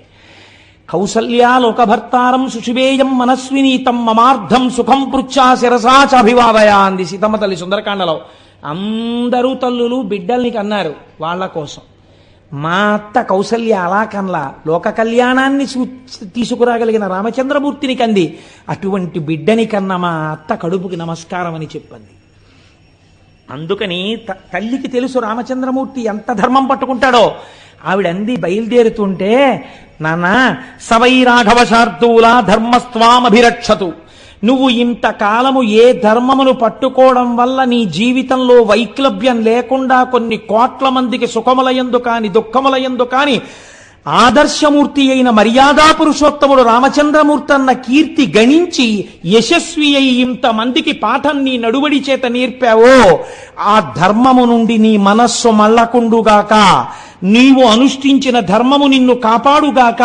నాన్న నువ్వు ధర్మము తప్పకో, ఆ ధర్మము నిన్ను కాపాడుతుంది. ఇది నేను నీకు చేస్తున్న ఆశీర్వచనం అంది కౌసల్య. రామాయణం నేర్పింది మనకి బిడ్డలకి తల్లి ఏం నేర్పాలో. కనుక ఈ ధర్మము వేపుకి మనస్సు నడిచేటట్టు చెయ్యగలిగిన వాడెవడో, శాబ్దిక ప్రమాణమైన వేదములోనున్న ప్రమాణమును నేర్పి మన మనస్సులను మార్చిన వాడెవడో వాడు రుద్రుడు. వాడి చేత పట్టుకున్న పినాకమది, దాని వింటి నారి శబ్దములే వేదములు. కాబట్టి ఇప్పుడు ఆ శాబ్దిక ప్రమాణములే వేదములు. ఆ వేదము మనల్ని ధర్మ మార్గంలో నడిపించడానికి వచ్చింది. ఆశ నీ ప్రయత్నం అక్కర్లేదు, వెంబడబడి తిరుగుతుందండి ఆశ. మిమ్మల్ని ఎలా పట్టుకులాగి, అందుకే ఆశా పాశము అన్నారు దాన్ని. తాడేసి లాగేసినట్టు లాగేస్తుంది ముందుకు వెళ్లకుండా. ఆశ ఎంత దారుణంగా ఉంటుందో ప్రమాచార్య స్వామి మాట చెప్తుండేవారు. ఒక దరిద్రుడికి మామిడి పండు తినాలనిపించింది. ఎంత చిత్రంగా ఉంటాయో చూడండి. ఆఖరికి రాక రాక మామిడి పళ్ళ సీజన్ వచ్చింది. ఎవడిస్తాడు వాడికి మామిడి పండు? ఎవడో ఒక మహానుభావుడు చూసి, అయ్యో పాపం వీడికి మామిడి పండు తినాలని ఇలా ఉంది, ఎప్పుడు మామిడి పళ్ళు అందరూ తినే చోటుకి వెళ్ళి కూర్చుని అలా చూస్తూ ఉంటాడు, చొంగ కారుస్తుంటాడు, ఓ పెద్ద మామిడి పండు ఇచ్చాడు. ఇప్పుడు ఆయన ఆ మామిడి పండుని చేతితో పట్టుకుని పెద్ద ఆలోచన చేశాడు. అంటే మనుష్యులకి సహజంగా ఎలా ఉంటుందో చూడండి ప్రకృతి. నాకు దొరక్క దొరికింది మామిడి పండు. ఇంటి దగ్గర భార్య ఉంది, 2 బిడ్డలు ఉన్నారు. భార్యకి 2 బిడ్డలకి నాకు నలుగురికి కలిపి ఒక్క మామిడి పండు తినడానికి సరిపోదు. పోన్లే పంచుకు తిందామంటే ఇంతంత ముక్కలు వస్తాయి. ఇలా అబ్బా ఎంతో బాగుందో అనేటప్పటికి అయిపోయింది. కాబట్టి ఈ సంవత్సరానికి నేను ఒక్కడినే తింటాను. వచ్చే సంవత్సరానికి ఎలాగో అలా కష్టపడి భార్యా బిడ్డలకు కూడా మామిడి పళ్ళు ఏర్పాటు చేస్తాను. చూడండి ఎంత చిత్రంగా ఉంటుందో. తను తినాలన్న దగ్గర భార్యా బిడ్డల్ని కూడా పక్కన పెట్టగలిగాడు. ఇప్పుడు తినచ్చు కదా పోనీ ఒక్కడు. ఇన్నాళ్ళు వీడు పాపం ఎప్పుడు పాపం ఏమి తింటాడండి, పిచ్చాడు, దరిద్రుడు అనేవారు నన్ను. 10 మంది చూస్తూ ఉండగా నేను ఈ మామిడి పండు తినాలి. అంటే అందరూ నన్ను చూసి, అబ్బో ఆయన మామిడి పండు తింటున్నాడండి, ఎంత మంచి మామిడి పండు, ఎక్కడ కొన్నాడో పరకంటే ఈయనకి ఏదో ఐశ్వర్యం వచ్చింది అనుకోవాలి. కాబట్టి నేను ఇప్పుడు ఈ మామిడి పండుని అందరూ చూస్తూ ఉండగా తింటాను అని ఒక అరుగెక్కి కూర్చుని బాగా జనం వచ్చే వరకు చూశాడు. అందరూ వచ్చే వరకు మామిడి పండు ఇలా తిప్పాడు. నిజంగానే ఆశ్చర్యం వేసింది అందరికీ, ఏమిటి ఇంత మామిడి పండు ఉంది వీడి చేతిలోని. ఇప్పుడు అందరూ చూస్తుండగా తిందామని ఆ మామిడి పండుని ఇలా కొరికి అన్నాడు. అది చేతిలోంచి జారి కిందనున్న బురదలో పడింది. ఎంత అక్కడున్నాడో అంత కిందకి వెళ్ళాడు. ఇప్పుడు ఆ మామిడి పండుని వదలలేడు. తీసి కడిగైనా తినేద్దామని ఉంది. తీసి కడిగితే వీళ్ళందరూ ఏమనుకుంటారో. ఇప్పుడు ఎవరు చూడాలనుకున్నవాడో వాళ్ళే ప్రతిబంధకం అయ్యారు. తీసి కడగడమా, ఇలా ఊరుకోవడమా? గట్టిగా చెంచాడు రసం తాగలేదే, పండు పడిపోయింది కింద, ఏం చేయడం అని ఆలోచిస్తున్నాడు. పంది వచ్చి ఎత్తుకుపోయింది. అయిపోయింది మామిడి పండు. ఆ వచ్చే సంవత్సరానికి మళ్ళీ దొరికితేను. ఇంత ఆశాపాశములు, ఇది ఒక దృష్టాంతము. ఇలాంటి ఆశాపాశాల్లో మనం ఎన్నింటితో తిరుగుతున్నాం మీరు చూడండి. సాధారణంగా ఒక మాట వినపడుతుంటుంది మనకి ఇళ్లలో, ఎక్కడికైనా వెళ్ళినప్పుడు వాళ్ళ ఇంటికి ఫంక్షన్కి వెళ్తున్నాం కదా, అదేంటి ఇలా పెడితే ఏం బాగుంటుంది, ఈ చీర కట్టుకోనా బాబాయ్, వాళ్ళ మీద ఎందుకు, ఈ ఈ ఈ ప్యాంట్ వేసుకోనా అంటే నా మీదే కదా, ఈ ప్యాంట్ వేసుకోనా, ఈ షర్ట్ వేసుకోనా, ఇలా బెల్ట్ పెట్టుకోనా, ఇలా టక్ చేసుకోనా, ఇలా స్ప్రే కొట్టుకోనా, అదేంటి మంచి గాడీ డిజైన్ ఉన్న షర్ట్ వేసుకోనా, ప్లెయిన్ షర్ట్ బాగుంటుందా, ఫుల్ హ్యాండ్స్ వేసుకోనా, హాఫ్ హ్యాండ్స్ వేసుకోనా, ఇన్ని అడుగుతాడు. బ్రాస్లెట్ చెస్ట్లో ఉందా, లాకర్లో ఉందా, ఇంట్లో ఉందా, ఓసారి పెట్టుకోనా, బ్రాస్లెట్ పెట్టుకుని ఫుల్ హ్యాండ్స్ వేసుకుంటే కనపడుతుందా, హాఫ్ హ్యాండ్స్ వేసుకుని బ్రాస్లెట్ వేసుకోనా. ఎన్ని దిక్కుమాల ఆలోచనలండి. దీనికి ట్రైనింగ్ కావాలండి. మీకు ఎవడైనా వచ్చి చెప్పాలండి, నేర్పాలా? సహజంగా వస్తాయి. ధర్మం వైపుకి అడుగు పడాలంటే ఈశ్వరానుగ్రహం ఉండాలి. నా ప్రవర్తన ధార్మికంగా ఉందా అని చూసుకోవడానికి మీకు లోపల కలేజా రావాలి. ఆ కలేజాకి అటువంటి ధార్మిక ప్రవర్తనకి ఈశ్వరానుగ్రహం కావాలి. అలాంటి అనుగ్రహం ఇచ్చి నడిపించేవాడెవడో వాడు రుద్రుడు. ఇప్పుడు నాకు అక్కర్లేదనేవాడు ఎవడైనా ఉంటే నాకు చూపించండి రుద్రుణ్ణి. నమస్తే రుద్రమన్యవ ఉతోత ఇషవే నమః. నీ కోపం వస్తే ఇన్ని భ్రష్టత్వాలు వస్తాయి. అందుకని వద్దా, ఆ ధనస్సు వద్దు, ఈ ధనస్సు పట్టుకో, ఇది అందుకని పినాకి అని పిలిచింది శాస్త్రం ఆయన్ని. కాబట్టి ఇప్పుడు చూడండి అంటున్నారు రుత్, రుద్ర శబ్దములో రుత్ అన్న మాట ఉంది. ఈ రుత్ తాం భక్తేభ్యో ద్రావయతి. రుత్ అంటే ప్రతిబంధకము, అడ్డము. ఒక అడ్డం ఉంది. ఈ అడ్డం ఉండడం వల్ల వాడు ఈశ్వరుణ్ణి చేరలేకపోతున్నాడు. చేరలేక మనస్సు నిలబట్టలేదు, ఈశ్వరాభిముఖం కావట్లేదు. ఈశ్వరుణ్ణి గట్టిగా పట్టుకున్నాడు. రోషీరోయదు కామినీ జనుల తారుణ్యోరు సౌఖ్యంబులన్ బాసీబాయద పుత్రమిత్రధన సంపద్భ్రాంతి వంచాలతల్ కోశీకోయదు నమనంబకట నీకున్ ప్రీతిగా సత్క్రియల్ చేసి చేయదు దీని తుళ్ళన చవే శ్రీకాళహస్తీశ్వర అన్నాడు. దుర్జటి ఉన్నదున్నట్టు చెప్పుకున్నాడు. కాబట్టే మహాపురుషుడయ్యాడు. కాబట్టి చూడండి, ఎవరు భగవంతుణ్ణి నిజంగా కోరుకుని ఈశ్వరా నేను ఈ కోరికల వల్ల, ఈ కారణాల వల్ల నిన్ను పొందలేకపోతున్నాను, వీటి మీద నా మనస్సు మరల్చు అని వెళ్ళి నిజాయితీతో చెప్పుకున్నాడో ఈశ్వరుడికి, ఆ నిజాయితీకి పొంగిపోయి తీసేస్తాడంతే ఆ ప్రతిబంధకాన్ని. అమ్మా నాకు చదవాలనే ఉందమ్మా, కానీ రాత్రి 10 అయ్యేటప్పటికీ నాకు నిద్ర వచ్చేస్తోందమ్మా, కాసేపు అమ్మా నువ్వు కూడా నా పక్కన కూర్చుని నాకు 10 అయ్యేటప్పటికి నిద్ర వచ్చేసేయకుండా నాకు ఇలా కళ్ళు పడిపోతుంటే ఒక్కసారి నన్ను కొట్టి నాకు ఒక్క 20 నిమిషాలు ఏమైనా మంచి మాటలు చెప్పావా, నేను మళ్ళీ 11 వరకు 11:30 వరకు చదువుకోగలను. అమ్మ నాతో పాటు కూర్చోవా అంది పిల్ల. కూర్చోవలసిన అవసరం తల్లికి ఏమిటి? 9ంటికి హాయిగా పడుకోగలదు తల్లి. అలాగే నాన్న కూర్చుంటానంది. ఎవరి కోసం కూర్చుంది? 10 వరకు పనున్నా లేకపోయినా రేపు చెయ్యబోయే కూరకి వాళ్ళే కూర తరుక్కుని ఏదో పని చేసుకుంటూ కూర్చుంది. 10 అయింది. పిల్ల చదువుకుంటున్న గదిలోకి వచ్చింది. ఇలా కునికుపాట్లు పడుతోంది.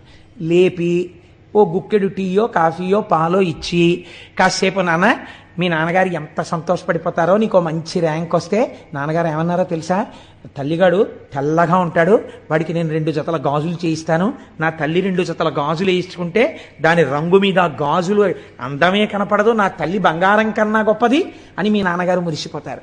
మీ నాన్నగారు నీ చేతులకి 2 జతల గాజులు తెచ్చినప్పుడు ఎంత పొంగిపోవాలి. మరి నువ్వు కష్టపడి చదవాలి కదా నాన్న, నువ్వు 11:30 వరకు చదవ. అమ్మా ఇంకా నువ్వు 20 నిమిషాలు కూడా అక్కర్లేదు, ఇంకో 15 నిమిషాలు వేస్ట్, నువ్వు పడుకో నేను చదువుకుంటానని చదివేసుకోండి. అమ్మ ఏం చేసింది? ఏది లక్ష్యమును చేరడానికి ప్రతిబంధకమో దాన్ని తీసేసింది. మీకు ఈశ్వరుణ్ణి చేరడానికి ఏది ప్రతిబంధకమో, నమస్తే రుద్రమన్యవ ఉతోత ఇషవే నమః అని అభిషేకం చేస్తే, పారాయణ చేస్తే రుద్రాన్ని, శివాష్టోత్తరం చదివితే ఆయన ఆ ప్రతిబంధకాన్ని తీసేస్తాడు. ఇది రుద్ర, ఇది రక్షణ కలిగినటువంటి. అందుకని నమస్తే రుద్రమన్యవ అంటూ వెళ్ళి ఆ చేతిలో ధనస్సును రుద్రశబ్దంతో కలపడం వెనకాల కారణం అది. ఇప్పుడు రోదయతి శత్రూన్ రుద్ర, ఇప్పటి వరకు మిమ్మల్ని ఏడిపించిన వారు లేదా లోకమునకు శత్రువులైన వాళ్ళు, అంటే ఈశ్వరుడు ప్రతిపాదించినటువంటి ధర్మమునకు విరుద్ధమైన మార్గములో ప్రవర్తించనమునందు మమేకమైన వారు, అటువంటి వారిని ఏడిపించేవాడు. అంటే మాకు ఒంట్లో బలం ఉంది కదా అని తిరిగారు రాక్షసులు, అంటే ఈశ్వర మార్గమును విస్మరించిన వారు, వాళ్ళని మట్టు పెట్టగలిగిన వాడు, వాళ్ళని ఏడిపించగలిగిన వాడు. రుదం రోదనం ద్రావయతీతివా రుద్ర. మీకు అపారమైనటువంటి దుఃఖం ఉంది ఒక కారణం చేత, అది ఏదైనా కారణం కావచ్చు. ఇప్పుడు మీరు ఒక్కటి మాత్రం వేదాంతంలో జ్ఞాపకం పెట్టుకోండి, చేసిన పాపమునకు ఏడవవలసినదే ఎవడైనా. అది ఆ ఏడుపు ఎలా ఉంటుంది అంటే, మీకు బాగా ఏ వస్తువు ప్రీతిపాత్రమైతే ఆ వస్తువు జోలికి విడితే బాగా ఏడవగలరు. అంటే పెద్ద పాపం ఉందనుకోండి, చాలా కాలం ఏడిపించాలంటే ఆ వస్తువు జోలికి వెళ్ళాలి కదండి. ఈశ్వరానుగ్రహం బాగా ఉందనుకోండి, శాశ్వతంగా దూరం చేయకుండా మీ కళ్ళ ముందే ఉంచి మీకు లేనిది చెయ్యొచ్చు ఒక్కొక్కసారి. ఇలా కూడా జరుగుతుంటుంది లోకంలో చిత్రం. ఎలా చెప్పండి? తన కొడుకే ఫోన్ చేశాడు. ఏం నాన్న బాగున్నావా అన్నాడు. నాన్నగారండి ఏం చేస్తున్నారండి అన్నాడు కొడుకో. ఏం చేస్తున్నానా? భోజనం చేస్తున్నాను రా అన్నాడు. నాన్నగారండి ఏం వండింది అమ్మ ఇవాళ అన్నాడు. అమ్మ వంకాయ అల్లం కారం పెట్టి వండిందిరా, ఎంత బాగుందో అన్నాడు. నాన్నగారండి మాకు ఇక్కడ పెడతారండి హాస్టల్లో గడ్డి, మీరు అక్కడ చెప్తుంటే నా నోరు ఊరిపోతుంది నాన్నగారండి అన్నాడు. ఇక్కడ కొడుకు తండ్రి యొక్క కందుల వెంట నీళ్లు కారి ఇంకా వెయ్యకే ఆ కూర అన్నాడు. ఎందుకన్నాడు? కొడుకు తనతో కలిసి ఆ కూర తినలేకపోయింది అన్నారు. శంకరుడు ధనస్సు పట్టుకుంటే ఇంత స్తోత్రమా, వేదంలో ఇన్ని మంత్రాలు రావడమా, ఎందుకు రావాలి అని అడిగారు. అడిగితే కారణం చెప్పారు. పినాక త్రిపుర దహన కాలే శరజ్వాలా జాలైర్నాకం పిహితవాన్ పినాక తదా మీరు ధనుస్త్వాత్ అన్నారు. లోకమునందు ఎక్కడా లేని రీతిలో బంగారు పర్వతమైనటువంటి మేరు పర్వతాన్ని తన చేతిలో ధనస్సుగా పట్టుకుని నిలబడిన నాడు, అటువంటి ధనస్సు యొక్క కాంతుల చేత సమస్త లోకములు కప్పబడిపోయి రాత్రనక పగలనక బంగారు కాంతి యందు అన్ని లోకములు ఎప్పుడు ప్రకాశించాయో అలా ధనస్సు చేతిలో ఎవడు పట్టుకున్నాడో వాడి చేతి ధనస్సే చిత్రం. అలా ఎవ్వరూ పట్టుకోలేరు. అలాంటి ధనస్సు పట్టుకున్నాడు కాబట్టి నిన్ను పినాకి అని నీ చేతి ధనస్సుని స్తోత్రం చేస్తున్నావు అన్నారు. మా గురువు గారు పినాకి అన్న మాటని ఎంత అనుభవించారో తెలియదు కానీ వారి కొడుక్కి పినాకపాణి అని పేరు పెట్టుకున్నారు. కాబట్టి ఇన్ని విషయాల్ని సమన్వయం చేస్తూ మనకి పెద్దలన్నారు, ఆయన చేతిలో ఉన్న ధనస్సుని ఇన్ని రకములుగా ఉద్ధరించగలదు. కాబట్టి ఆ ధనస్సుని చూడడం, ఆ ధనస్సు గురించి చెప్పిన రుద్రాన్ని పారాయణ చెయ్యడం, ఆ రుద్రంతో అభిషేకం జరుగుతుంటే చక్క ప్రశాంతంగా కూర్చుని వినడం, అది ఇది కాదు, నీకు చేతనైతే చక్కగా నువ్వే కూర్చుని చదువుకుని మురిసిపోవడం నేర్చుకో. అందులో నిజంగానండి అనువాకాలు పెడతాయి. ఒకానొకప్పుడైతే మేము ఒక సంకల్పం చేశాం, అసలు ఆ రుద్రానికి ప్రతి అనువాకానికి వ్యాఖ్యానం చేద్దాం, ప్రతి అనువాకం మీద ఉపన్యాసం చెప్దాం అని చెప్పి అనుకున్నాను. కానీ అది శివమహాపురాణంగా వచ్చింది. ఏమో ఈశ్వరుడు ఎప్పటికైనా కోరిక తీరిస్తే నేను ధన్యుణ్ణవుతాను. అందుచేత అటువంటి ధనస్సు చేత పట్టుకున్నటువంటి వాడు శంకరుడు. ఇప్పుడు ఇవాళ మనం కేవలం ఈ విషయాన్ని స్పృశించి ఈ విషయాన్ని మనం మాట్లాడుకుంటూ ఉండగా మీరు వినడము చేత ఎన్ని కోట్ల జన్మలలో అనుభవించవలసిన పాపరాశి దగ్ధమైపోయి ఉంటుందో మీకు తెలియదు, తెలియనక్కర్లేదు కూడా. కానీ ఆ ఫలితం అలా వచ్చేస్తుంది అంతే. ఎందుకని అంటే మీరు అటువంటి దర్శనం, అటువంటి మాటలు విన్నారు, వినడం చేత దాని ఫలితం అలా వచ్చి తీరుతుంది. కాబట్టి శివో మహేశ్వర శంభు పినాకీ శశిశేఖర, ఆయన్ని శశిశేఖర అని పిలిచారు. శశకం అంటే కుందేలు, అది దూకుతుంది, దూకే స్వభావం ఉన్నది. దూకే స్వభావం ఉన్నది కాలము. ఈ కాలము దూకుతుంది అని ఎందుకంటారంటే మీరు చూడండి, సుఖము చేత కాలము దూకేస్తుంది. భోగి పండక్కి కూతురు అల్లుడు మనవలు వస్తున్నారనుకున్నప్పుడు రిటైర్ అయిపోయిన ఆయనకి ఎంతకీ భోగి రానట్టు అనిపిస్తుంది. ఇంకా రేపే భోగనగా అస్తమానం లేచి కళ్ళజోడెట్టుకుని గడియారం చూసుకుంటాడు, గౌతమి వచ్చే టైం అయిపోతోందని. మీరు కాకినాడ టౌన్ స్టేషన్లో చూడండి ఎంతమంది పెద్దవాళ్ళు ఉంటారో. ఆ కూతుళ్ళని కౌగలించేసుకుని అల్లుళ్ళని గౌరవించేసి ఆ మనవల్ని చేత్తో పట్టుకుని తాతగారండి తాతగారండి అంటుంటే వాళ్ళని ఆటోలు ఎక్కించుకుని కార్లు ఎక్కించుకుని వెళ్ళిపోయి ఆ మనవలతో ఆడుకుని కనుమ వస్తుంది, అంతే కళ్ళ నీళ్లు ప్రారంభం. ఎందుకని వెళ్ళిపోతుంది కూతురు అల్లుడును. ఏమిటో వచ్చిందనుకున్నంతసేపు పట్లేదు, ఇట్టి అయిపోయింది, భోగి నుంచి కనుమకు వచ్చేసామంటాడు. దూకేసింది కాలం సుఖంలో కదండి. కాబట్టి శశకము చంద్రుడి యందు కుందేలు ఉంటుంది. అందుకే కాలము దూకుతుంది, కాలము నిబ్బరంగా ఉంటుంది. ఒక్కొక్కసారి దుఃఖంలో ఉన్నాడు అనుకోండి, ఈ కాలం గడవట్లేదండి అసలు అంటే 20వ తారీఖునే డబ్బులు అయిపోయాయి అనుకోండి, ఏమిటో ఈ నెల గడవట్లేదండి అసలు 31 వస్తుందా అంటాడు. కాబట్టి కాలం చాలా గడుసుగా గంభీరంగా ఉన్నట్టుంటుంది. కాబట్టి మీరు ఈ దాంట్లో అర్థం చేసుకోవలసిన రహస్యం ఒకటి ఉంది. మీరు అసలు దాన్ని పట్టుకుంటే శశిశేఖరః అన్న మాటకున్నటువంటి తాత్వికమైన అర్థం మీకు అర్థం అవుతుంది. ఈ కాలమునందు మీకేమొస్తోంది? ఇప్పుడు నేను చెప్పిన 2 ఉదాహరణల్లో మీకేమర్థమైంది? ఒకదాని యందు సుఖం ఉంది, ఒకదాని యందు దుఃఖం ఉంది. దుఃఖం ఉన్నప్పుడు కాలం కదలనట్టు అనిపిస్తోంది, సుఖం ఉన్నప్పుడు దూకేసినట్టు అనిపిస్తోంది.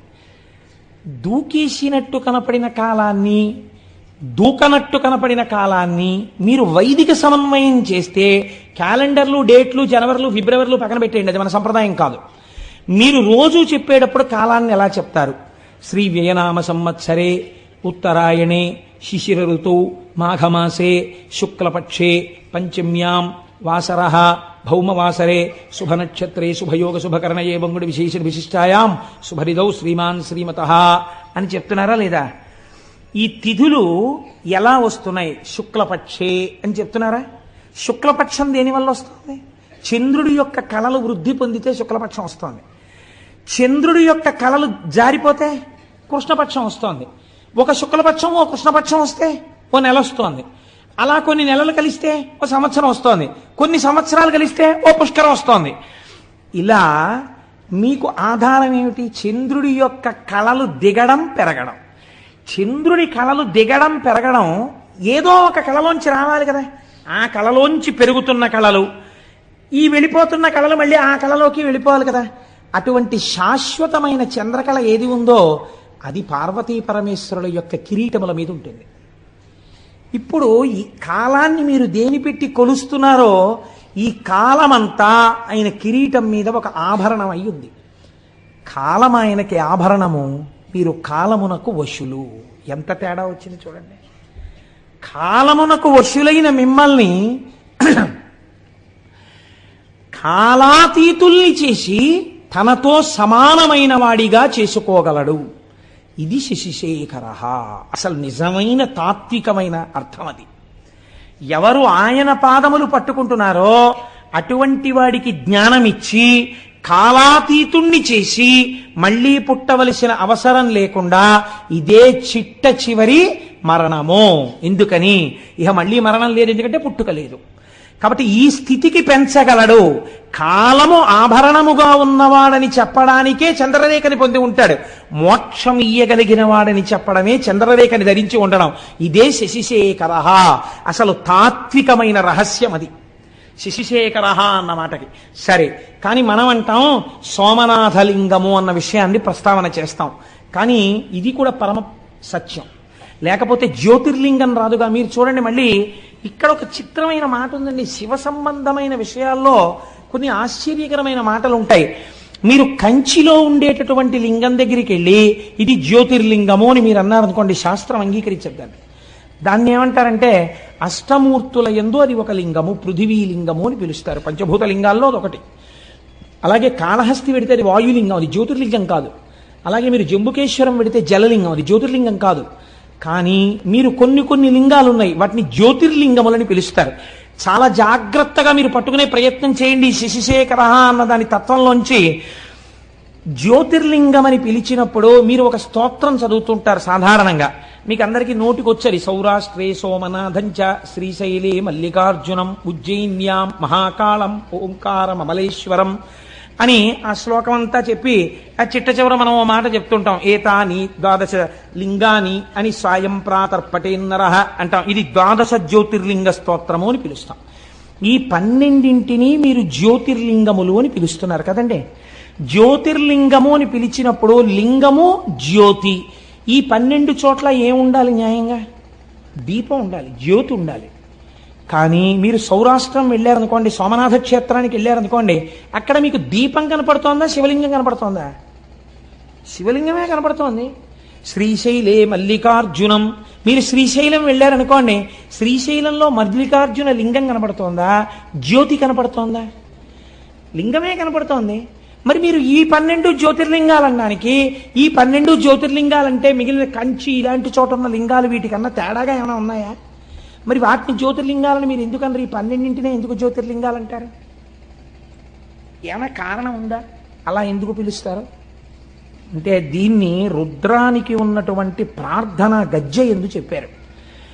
ఆపాతాల నభస్థలంత భువన బ్రహ్మాండమా విస్ఫురత్ జ్యోతిస్ఫాటికలింగమౌళి విలసత్పూర్ణేందు వాంతామృతై అస్తోకాప్లుతమేకమీశమనిశం రుద్రాను వాకాన్ జపన్ ధ్యాయేత్ ఈప్సిత సిద్ధయే అన్నారు. ధ్యాయేత్, మీరు ఆ లింగము దగ్గరికి వెళ్ళి అడిగినప్పుడు ఇహమునందు కావలసిన సౌఖ్యము నుండి మోక్షము వరకు ఏదైనా ఇవ్వగలిగిన పరబ్రహ్మస్వరూపంగా శివలింగం ఉన్నది. మీకు దొంగో చీకట్లో తెలియలేదనుకోండి, దీపం పెట్టి చూడాలి, స్పష్టంగా తెలుస్తుంది. దీపాన్ని చూడడానికి ఇంకో దీపం అక్కర్లేదు, దీపమే అంతే. ఇంకా జ్యోతియే ప్రధానము స్పష్టతకు. ఈ లోకమునందు జ్ఞానము పొందాలన్నా ఝాయేత్ ఈప్సిత సిద్ధయే. నాకు మోక్షం కాదండి, ఏదో వ్యాధి తగ్గాలి, ఆల్ రైట్ తగ్గిపోతుంది. నీకు ఆ పూనికుంటే 3 ఏదో ఉద్యోగం రావాలి, వచ్చేస్తుంది నీకు. అందుకేనండి ఎవరైనా కష్టాల్లో ఉంటే దక్షారామం వెళ్ళమంటారు. 40 రోజులు 41 రోజులు దక్షారామంలో వెళ్ళి దర్శనం చేసుకోవాయా అంటారు. దక్షారామం భోగక్షేత్రం, అది ఎటువంటి భోగాన్నైనా ఇచ్చేస్తుంది మనిషికి, ఎటువంటి కోరికైనా తీర్చేస్తుంది. కాబట్టి జ్యోతిర్లింగము అంటే ఝాయేత్ ఈప్సిత సిద్ధయే. మీరు వెళ్ళి అలా చూసిన దాన్ని మళ్ళీ ఇక్కడ స్మరించి కూర్చున్నారనుకోండి, ఇది ప్రధానం. ఝాయేత్, చూసి కూర్చుని మళ్ళీ ఇక్కడ ఒక్కసారి స్మరిస్తే ఈప్సిత సిద్ధయే, మీ కోరిక తీరుతుంది. వేదం మీకు అభయం ఇచ్చింది. కాబట్టి కోరిక తీర్చడం దగ్గర నుంచి మోక్షం ఇవ్వడం వరకు చెయ్యగలిగినటువంటి శివలింగములే ఉన్నాయో అవి జ్యోతిర్లింగములు. అటువంటి జ్యోతిర్లింగములు స్వయంభూ, అవి ఒకరు ప్రతిష్ఠ చేసినవి కావు. ఈశ్వరుడు చిత్ర విచిత్రమైన పరిస్థితుల్లో అలా వచ్చాడు. అలా ఎందుకు వచ్చాడు అన్నదాన్ని మనం 2గా చెప్తాం శాస్త్రంలో. ఎలా చెప్తామంటే, ఒకటి స్థల పురాణము అంటాం. ఇది ఎందుకు వింటామంటే, మీరు సోమనాథం వెళ్ళారనుకోండి, అయితే శ్రీశైలం వెళ్ళారనుకోండి, శ్రీశైలం వెళ్ళి మల్లికార్జున లింగాన్ని దర్శనం చేసేసుకుని వచ్చేసారనుకోండి, ఒక స్థాయిలో గొప్పదేది. కానీ ఏమడుగుతామంటే, అయ్యా ఒక్కసారి దీని స్థల పురాణం చెప్పండి మాకు అని అడుగుతాం. అంటే ఎందుకు వచ్చిందో ఆ లింగం చెప్తారు. గుడిలోకి వెళ్ళిన తరువాత దర్శనం చేసుకున్నప్పుడు వినేటటువంటి స్థల పురాణమే మీరు జ్యోతిర్లింగముల యొక్క ఆవిర్భావ చరిత్రగా పురాణాంతర్గతముగా వింటే ద్విగుణీకృతమైనటువంటి ఫలితాన్ని దర్శనం చేసి ధ్యానం చేసిన ఫలితం ఎంతదో అంత ఫలితాన్ని ఇస్తుంది. ఇప్పుడు 12 జ్యోతిర్లింగాల్ని శివమహాపురాణాంతర్గతంగా మీరు విన్నారనుకోండి, అందుకు తీసుకొస్తారు. ఇప్పుడు మీకు ఏ ఫలితం వేస్తారంటే, మీరు ఈ దేశములో ఉన్న 12 జ్యోతిర్లింగాల్ని సశాస్త్రీయంగా ఎలా దర్శనం చెయ్యాలో అలా దర్శనం చేసేసినటువంటి ఫలితాన్ని మీ ఖాతాలో వేసేస్తారు. కనుక పురాణంలోకి వీటిని తీసుకొస్తారు. కాబట్టి ఇప్పుడు శశిశేఖర సోమనాథ జ్యోతిర్లింగమో వదిలిపెట్టేయచ్చా? వదిలిపెట్టకూడదు, స్మరించాలి. ఎందుకు వచ్చిందో చెప్పుకోవాలి. ఒకసారి చెప్పుకుంటే ఏమవుతుంది? మీరు ఇక్కడ స్మరిస్తున్నారు దాని కథని. అది స్మరించడం చేత స్వయంభూ అయినటువంటి పరమాత్మ ప్రసన్నుడై, మీరు అది వింటున్నప్పుడు మీకు తెలియకుండానే మీరు ఆ సోమనాథ క్షేత్రం ఇలా ఉంటుంది అని మనస్సు అక్కడికి వెళ్ళిపోతుంది. అది వింటారు. ఝాయేత్, ధ్యానం చేసింది. మామూలుగా అయితే క్షణం చేస్తుంది, ఇప్పుడు ఒక అరగంట చేస్తుంది. అపారమైనటువంటి ఫలితాన్ని ఇచ్చేస్తుంది. అలా 12 జ్యోతిర్లింగాలు విన్నారనుకోండి, ఏమవుతుంది? అందుకని పురాణ శ్రవణం చెయ్యి అంటారు. ఇప్పుడు విన్నవాడికి ఏమవుతుంది? 12 జ్యోతిర్లింగాల దర్శనం చేసవచ్చే ఫలితం ఏదో అది వాడి ఖాతాలో వేసేస్తారు. అందుకే పూర్వం అందరూ వెళ్ళలేరని ప్రత్యేకంగా మన వాళ్ళు వెర్రివాళ్ళై పురాణం చెప్పించలేదండి. ఒక ఆయన్ని పట్టుకు తెచ్చుకుని, అయ్యా మాకు పురాణం చెప్పండి అంటే ఆయన ఓ పుస్తకం పెట్టుకుని చక్కగా చదువుతుంటే ఆయన చెప్తుంటే భక్తి శ్రద్ధలతో అలా వినేవారు. ఇది ఇలా ఉంటుందా అండి, దీనికి హేతు ఉంటుందా అండి అని అడిగేవారు కాదు. శ్రద్ధ అలా ఉంటుంది, ఈశ్వరుడు స్వతంత్రుడు, అలా చెయ్యగలడు, వాళ్ళకి ఆ విశ్వాసంతో వినేవారు. అందుకే 80 ఏళ్ళు రానివ్వండి, చక్కగా మోకాళ్ళు నొప్పి లేదు, బీపీ లేదు, షుగర్ లేదు, కళ్ళజోడు లేదు, ఇనప రాయల్లే ఉండేవారు. ఇంత పప్పు అన్నం, ఇంత చారుడు నెయ్యి, ఇంత ఆవకాయ కలుపుకొని శుభ్రంగా తినేసి త్రేయించి వెళ్ళిపోయేవారు. ఎందుకుండేదంటే వాళ్ళకి భగవంతుని మీద విశ్వాసం లోపల జఠరాగ్నిగా ఉండేది. మనకు అన్నీ వేరువిరుపులే. అలా ఉంటుందా అండి? నీకు ఆకలి ఉండదు, అనుమానం సంశయాత్మ వినశ్యతి. కాబట్టి చూడండి, శశిశేఖర అన్న నామాన్ని వ్యాఖ్యానం చేస్తూ అంటారు, దక్ష ప్రజాపతికి 27 మంది కుమార్తెలు. ఆ 27 మంది కుమార్తెలే 27 నక్షత్రాలు, అశ్విని భరణి కృత్తిక రోహిణి. వీళ్ళు ఈ 27 నక్షత్రాల్ని తీసుకెళ్లి చంద్రుడికిచ్చి వివాహం చేశాడు. ఒక ఆయనకే ఇచ్చేశాడు, గొడవ లేదు, పండగ ఒక్కడే అల్లుడు వస్తాడు. అందుకని 27 ఆడపిల్లల్ని ఒక్కరికే ఇచ్చాడంటే పూర్వం దక్షిణ నాయకత్వము అని ఒకటి ఉండేది. మీరు నన్ను క్షమించండి, నేను పురాణాంతర్గతంగా ఇలాంటి మాట అనకూడదని అండం ఎందుకు అంటున్నాను, ఒక దక్షిణ నాయకత్వాన్ని సమర్థించడానికి. అనుకోండి, విజయనగర సామ్రాజ్యాన్ని పరిపాలించినటువంటి రామరాయల వారు అప్పుడప్పుడు ఏదైనా ఊరిడితే ఆ ఊళ్ళో తరణిపోలిన పిల్లలు కనపడుతుండేవారట. దక్షిణ నాయకత్వం అంటే అలా ఉండేది. అంతమంది భార్యలతో ఉండేవారు. దశరథ మహారాజు గారికి 365 మంది భార్యలు ఉండేవారు. అలా పూర్వం ఆ దక్షిణ నాయకత్వం ఉండేది. అందుకని 27 ఆడపిల్లల్ని ఒక్క ఆయనకి ఇచ్చేసాడు ఆయన. ఈ 27 మంది భార్యలతో చంద్రుడు పాణిగ్రహణం చేసిన వాడు ఏం చెయ్యాలి? చక్కగా సంతోషంగా 27 మందితోటి కలిసిమెలిసి ఉండాలి. ఏదో ఒక ఆయన తాను రోజు పడక గదిలోకి వెళ్ళి చూసినట్టు, దానివల్ల గొడవలు వస్తున్నట్టు నువ్వు అలా ప్రవర్తించకని బుద్ధి చెప్పాడు వెంకటేశ్వర స్వామి వారికి. శ్రీదేవి వంకకు చిలిపిగా చూడకు, అలమేలు మంగకు అలకరానీయకు, ముద్దుసతులిద్దరిని ఇరువైపులా చేర్చి ఏ గొడవ లేకుండా హాయిగా నిదురపో శేషశైలావాస శ్రీ వెంకటేశ. ఆయన ఎలా పడుకోవాలో, భార్యలతో ఎలా సర్దుకోవాలో ఈయన పాఠం చెప్పి అలా నిద్రపోమని చెప్పాడు. అదో విచిత్రం. అంటే భావన చేత స్వేచ్ఛ కలిగి తన్మయత్వంతో పాడుకున్నటువంటి వాడికి హద్దెక్కడుందండి? కాబట్టి ఆయన అలా దర్శనం చేయగలిగాడు. అంటే ఆయన ఎప్పుడో ఈయన అలా చూడడం, ఆవిడ కొంచెం కోపడ్డం అవి ఆయన చూశాడు అనమాట. అందుకని నువ్వు అలా అనవసరంగా గొడవలు తెచ్చుకోక, పొద్దున్నే ఒక అమ్మవారు చిన్నబుచ్చుకుంటే మాకు కష్టంగా ఉంటుంది, ఇద్దరిని సమానంగా చూస్తూ పడుకో అన్నాడు ఆయన. అది ఎంత బుద్ధి చెప్పాడో సార్, ఎంత స్వాతంత్రం అండి. నాకు అలాంటి పాటలు వినపడినప్పుడు చాలా ఆనందంగా ఉంటుంటుంది. కాబట్టి సరే, ఇప్పుడు నేను దేని గురించి ప్రస్తావన చేయాలనుకుంటున్నానంటే 27 కన్యలతోటి భార్యలతోటి చంద్రుడు సంతోషంగా సమానంగా ఉండాలి. కానీ ఇక్కడ నేను ఒక్క మాట అంటే మీరు మరోలా అనుకోకండి. చంద్రుడి చరిత్ర ఎంతొక దోషం ఉంది.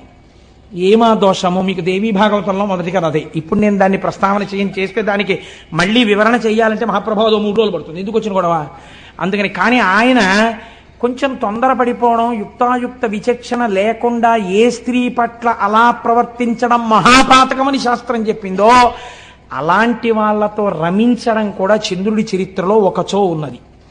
దాని విశేషార్థం పక్కన పెట్టండి, మామూలుగా చరిత్ర యందు ఉన్నది. కాబట్టి ఈ అలవాటుకి ఫలితం ఎక్కడో రావాలి, ఎదర రావడానికి కావలసినట్టుగా బుద్ధి కర్మానుసారిని నడిపించాలి. అందుకు నడిపిస్తోంది అసలు యథార్థం. ఇది శివుడు ఇస్తున్నటువంటి ఆ ధనస్సులోంచి వస్తున్నటువంటి పాప ఫలితం. మీరు అలా సమన్వయం చేసుకోండి, ఎంత అందంగా వస్తుందో అది. ఇప్పుడు ఆయన ఏం చేశాడు? మళ్ళీ ఆయనకి 27 మందిలో రోహిణి ఒక్కత్తి బాగా నచ్చింది కాబట్టి ఆ రోహిణితోనే కాలం గడిపేవాడు. ఇది సహజంగా మిగిలిన 26 మందికి కూడా చాలా బాధ కలిగింది. 27 స్వీకరించిన వాడు 27 సమానంగా ఉండాలి, కానీ ఒక్క రోహిణితోనే ఉంటున్నాడు. వాళ్ళు ఎంత బాధతో మాట్లాడారో తెలుసా అండి? తండ్రి గారి దగ్గరికి వెళ్ళి, నేను అన్ని పద్యాలు చెప్తూ కూర్చుంటే 42 రోజులు ఏంటి, ఆయన చెప్పినట్టు సంవత్సరం అయిపోతుందో ఏమిటో గొడవ అని బెంగెట్టుకుని 1-2 పద్యాలు మాత్రమే చెప్తున్నాను.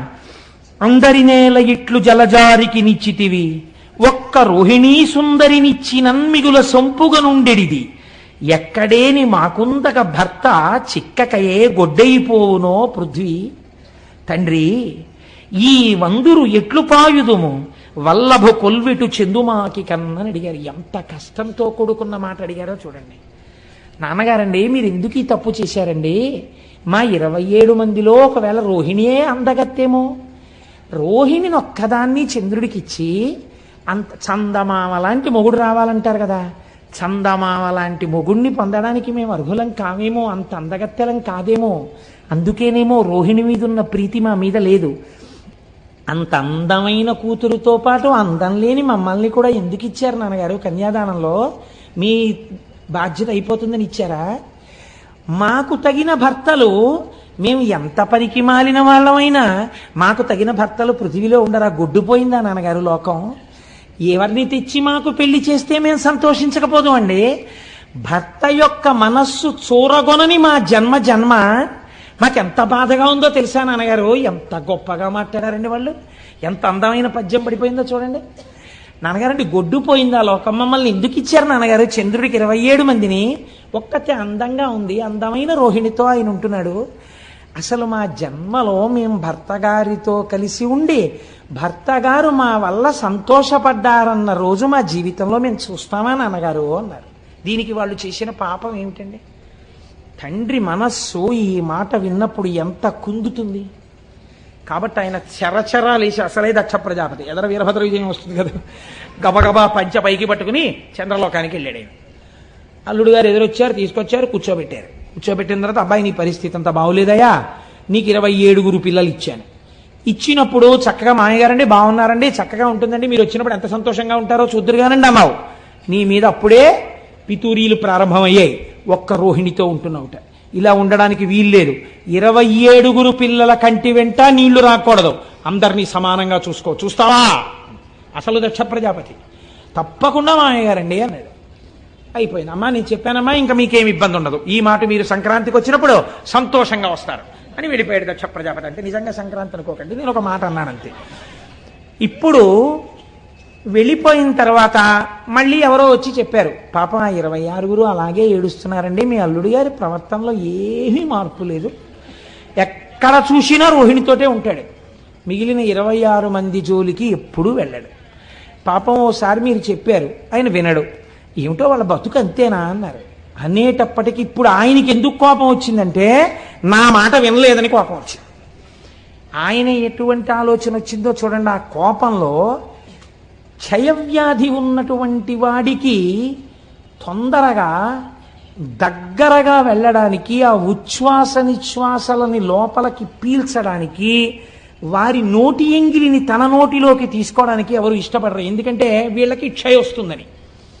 కాబట్టి ఆయన అన్నాడు, నీ విశృంఖలత్వానికి నేను అడ్డు వేస్తాను, కాబట్టి నువ్వు క్షయవ్యాధి పీడితుడవగుదువుగాక. ఆయన ఉద్దేశం ఏమిటి? పూర్వం సంతోషపడినట్టు రోహిణి కూడా నీ దగ్గరికి రానివ్వదు, క్షయ వచ్చింది కాబట్టి. ఇప్పుడు శుశ్రూష చేయడానికి భార్యలని మాత్రం మిగిలిన వాళ్ళని పిలుస్తావు, నీ బతుకు బయటెడుతుందన్నాడు. క్రోధంలో అదుపు తప్పిన మాట వచ్చేసింది మామగారు నోటి వెంట. వచ్చి నువ్వు క్షయవ్యాధి పీడితుడు వగుదువుగాక అన్నాడు. ఈయనకి క్షయవ్యాధి వచ్చింది, కానీ దేవతలందరికీ భోజనాలు పోయి ఉపవాసాలు చేసి న్యూరోబియాన్ ఇంజక్షన్లు చేయించుకోవాల్సి వచ్చింది. వాళ్ళందరూ నీరసపడిపోయారు. ఇదేమిటండి, చంద్రుడికి క్షయవ్యాధి వస్తే దేవతలకి నీరసం రావడం ఎందుకు అంటే ఇక్కడ ఒక పెద్ద మర్మం ఉంది. చంద్రుడు బాగా ప్రకాశిస్తే ఆయన యొక్క అనుగ్రహం చేత ఓషధులు ప్రకాశిస్తాయి. ఓషధులు బాగా ప్రకాశిస్తే ఆ ఓషధులతో కూడినటువంటి ద్రవ్యములతో యజ్ఞం చెయ్యాలి. ఈ యజ్ఞంలో ఓషధుల్ని కూడా వేస్తే ఈ హవిస్సులు దేవతలు తీసుకుంటారు. దేవతలు తీసుకుని వాళ్ళ ఆకలి తీరితే వాళ్ళకు మనకు మంగళములను ఇస్తారు. దేవతలకి హవిస్సులు లేవు, లోకాలకి మంగళాలు లేవు. ఇటు వీళ్ళు మాడిపోయారు, అటు వాళ్ళు మాడిపోయారు. ఎందుకు వచ్చింది ఇదంతా? చంద్రుడికి క్షయవ్యాధి వచ్చింది. కాబట్టి ఇప్పుడు ఇది ఎవరి సమస్య అయి కూర్చుంది? చంద్రుడి వ్యక్తిగత సమస్య కాదు, అన్ని లోకాల సమస్య. ఎంత చిత్రంగా పరిణమించిందో చూడండి విషయం. ఇప్పుడు వీళ్ళందరూ మాట మాట్లాడుకున్నారు. అత్రి మహర్షిని పిలిచారు. అందరూ కలిసి చతుర్ముఖ బ్రహ్మగారి దగ్గరికి వెళ్ళారు. పెద్ద ఆయన పాపం ఆయన్ని అడుగుతారు అందరూ. ఆయన దగ్గరికి వెడితే చూడండి, మనం సాధారణంగా ఓ మాట అంటాం, ఏమండి వీడు ఇలా తప్పు చేశాడు, కొంచెం చేయనంటే వీడికి చెయ్యాలి ఉపకారం. వీడికండి చెయ్యాలి? మీరు తండ్రి, మీరు మర్చిపోయారేమో, వీడు చేసిన తప్పుడు పనులన్నీ నాకు బాగా గుర్తున్నాయి. ఎంత ఏడిపించాడంటే బృహస్పతిని, నాకు తెలీదా? ఆ రోజు నేనే కదా చతుర్ముఖ బ్రహ్మని జోక్యం చేసుకున్నాను. వీడికి అసలు ఇటువంటి ఇది రావాలి, బాగా వచ్చింది నాళ్ళకి, మామగారు బలి చేపించాడు.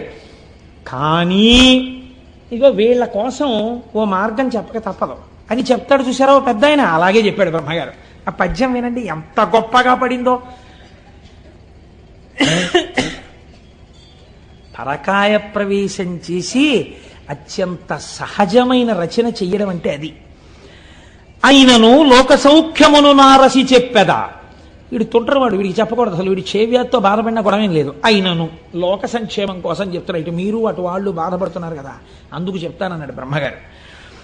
ఆ ప్రభాసమాన్యూనత రాఘహారియగు నొద్దిక వీడత చేరి శంకరున్ పూనిక కొల్చుచున్ తపసుభూని వసించిన కొన్ని నాళ్లకి గ్లానిని మాన్పగాగలదు కాలహరుండు దృఢంబు పొండికన్.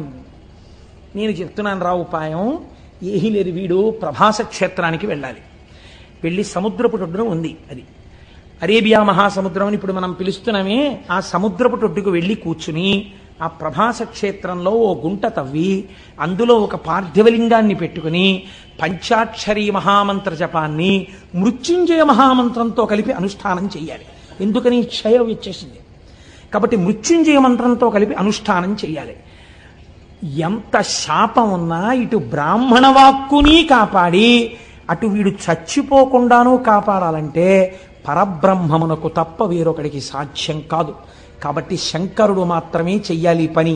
వీడిని పార్థివలింగాన్ని అర్చన చెయ్యమనండి అన్నారు. ఆ మాట చూడండి. ఉద్దిక వీడత చేరి బ్రహ్మగారు మాట్లాడేటప్పుడు ఈయన్ని అండం. ఆ చికాకుంది చంద్రుడి మీద, ఆయనకి కోపం ఉంది, అందుకని వీడిని అక్కడికి వెళ్ళమనండి. ఎంత బాగా అన్నారో చూడండి. ఒద్దిక వీడట, అక్కడైనా బుద్ధిగా కూర్చోవాలి. మళ్ళీ అక్కడికి వెళ్ళి కూర్చుని ఏదో పనులు మొదలెట్టకూడదు, మళ్ళీ ఏదో శాపాలు తెచ్చుకోకూడదు, మళ్ళీ నా దగ్గర రాకూడదు. ఉద్దిక అక్కడ కూర్చుని శివుడి గురించి ఆరాధన చేయమనండి, పోమనండి అక్కడికి. అలాగేనండి బాబాయ్ అన్నాడు ఇప్పుడు అని. ఇప్పుడు బయలుదేరి ప్రభాస క్షేత్రం చేశాడు.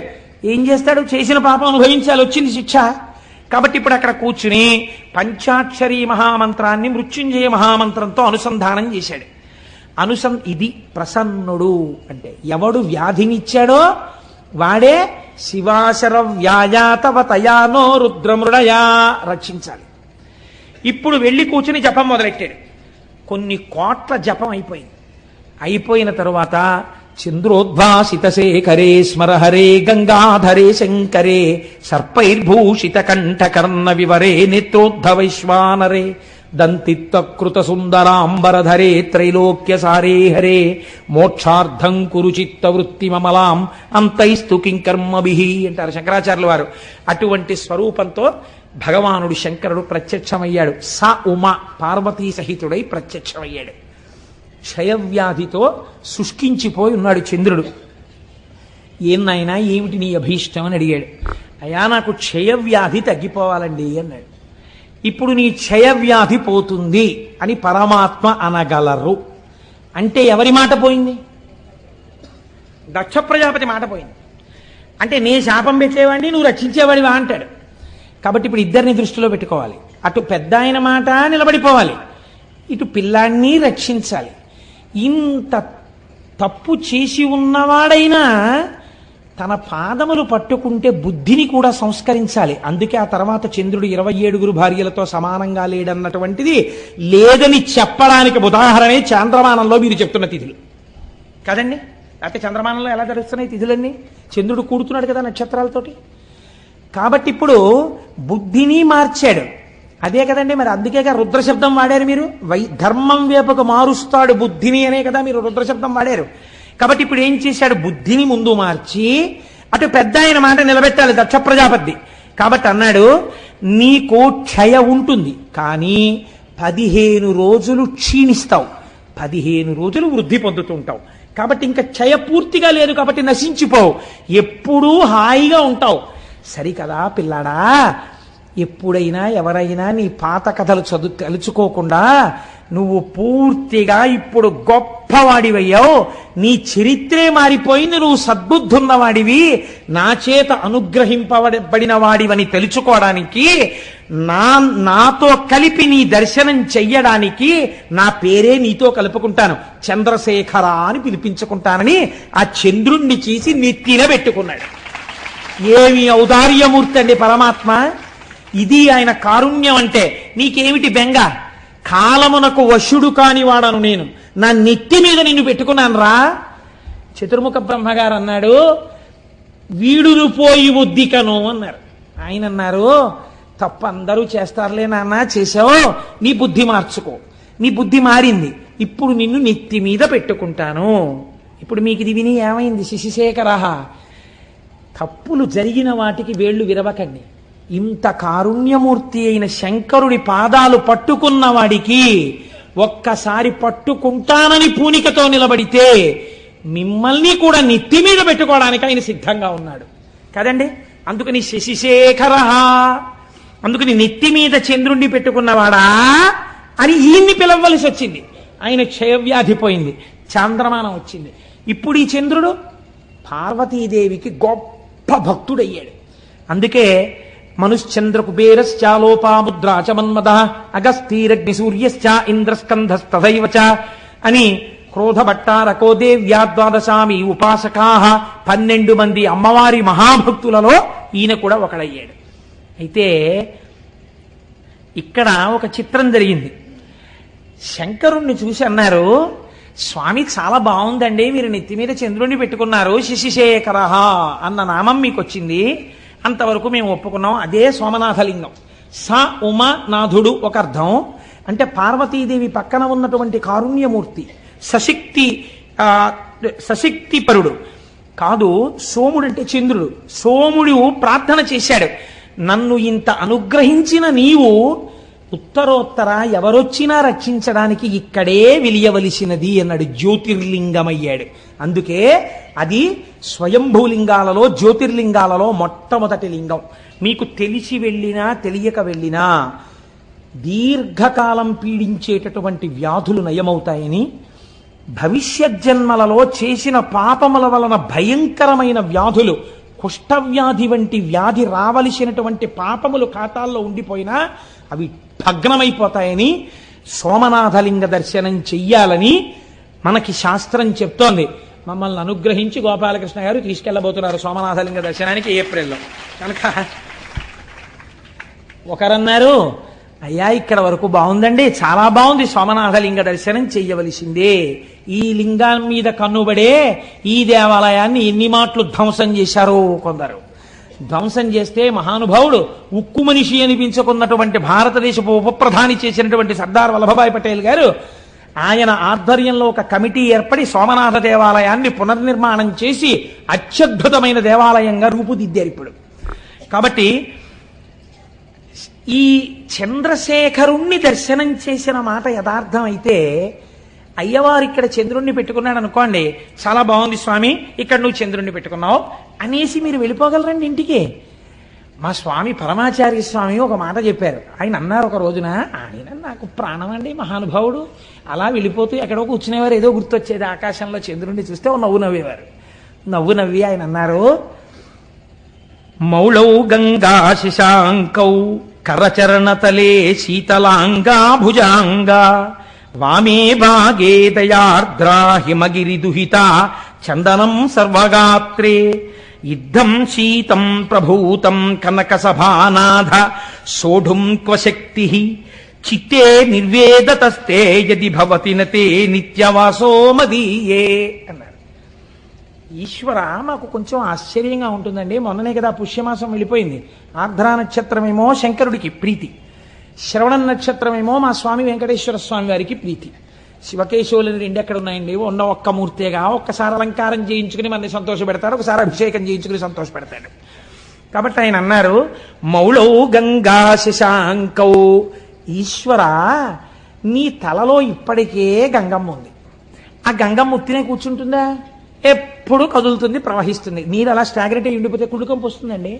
అందుకని తిరుగుతుంటుంది ఆ జటాజూటంలో. అలా తిరుగుతుండడంలో ఏమవుతుంది, కిందకి ఇలా కారిపోతుంటుంది. ఆ నీళ్లతో నీ ఒళ్ళే ఏమవుతుంది, ఎప్పుడూ తడిసిపోతుంది. ఎప్పుడు శంకరుడి దగ్గరికి వెళ్ళి ఇలా ముట్టుకుందామన్నా పార్వతీదేవి చల్లగా తడిసిపోయి ఉంటాడు. అబ్బా తుడుచుకోండి అంటుంది, మళ్ళీ తుడుచుకుంటాడు, మళ్ళీ తడిసిపోతుంటాడు. కాబట్టి ఈశ్వర ఇప్పటికే గంగ ఉంది, అది చల్లగా ఉంటాయి నీళ్లు. చాలదన్నట్టు ఇప్పుడు ఏం చేసావు, చంద్రుడిని తెచ్చి నెత్తి మీద పెట్టుకున్నావు. కాబట్టి ఇప్పుడు నీ తలకాయ ఎంత చల్లగా ఉండాలి. ఎప్పుడు పెట్టుకున్నావో ఆ సోముణ్ణి, తలకాయ ఎంత చల్లతనంతో దిమ్మెక్కిపోయి ఉండాలి. నిజానికి ఎంత చల్లతనమో, ఎంత చల్లగా ఉందో, తల నిమ్మెక్కిపోయింది అంటుంటాం మనం.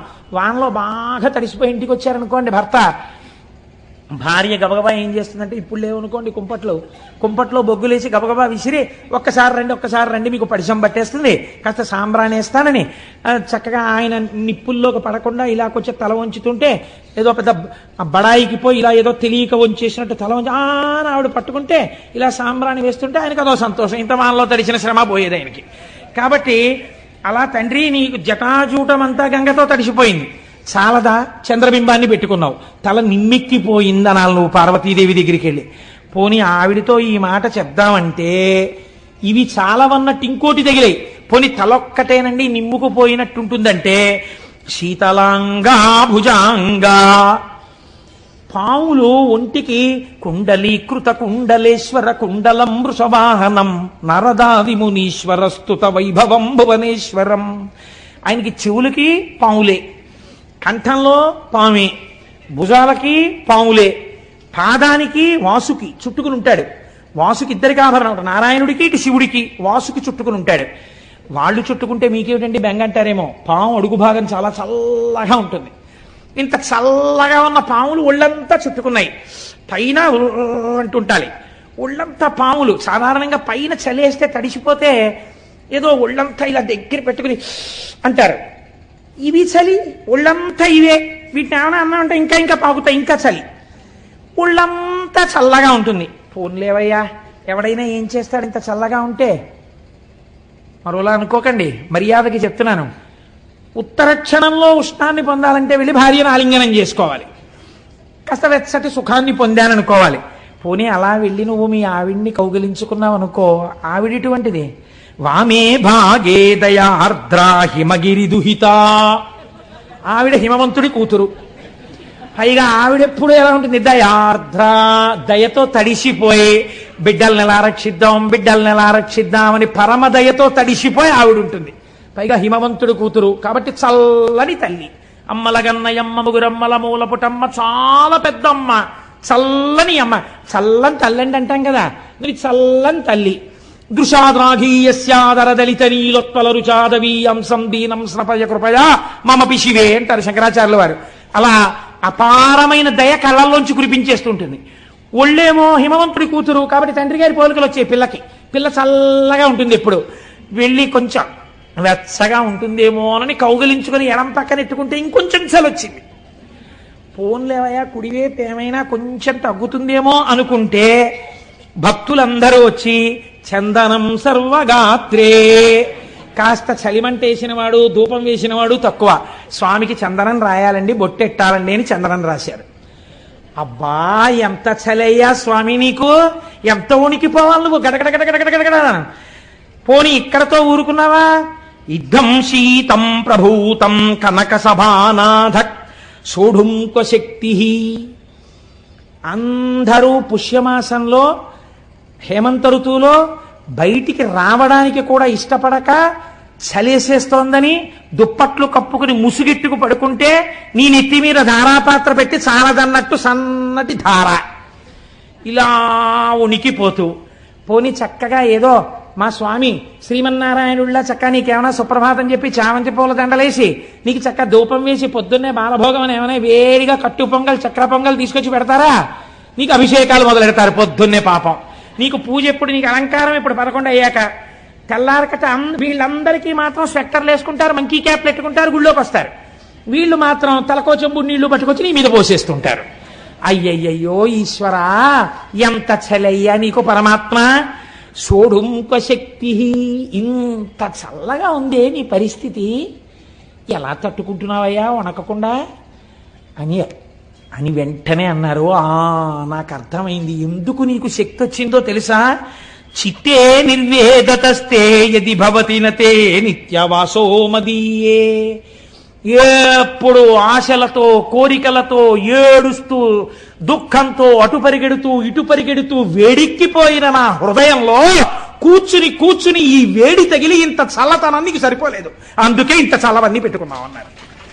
ఎంతటి కారుణ్యమూర్తివయ్యా శశిశేఖర. చంద్రశేఖరుడిగా కూడా ఇక్కడ కూర్చోవడం వల్ల ఇంత చల్లతనం నీకు సరిపోలా, వేడిక్కిపోయావు మా చిత్తముల యందుండేటటువంటి సెగకి. కాబట్టి మేము ఇటువంటి వాళ్ళం తండ్రి, మా మనస్సులు ఎలా చల్లబడతాయి?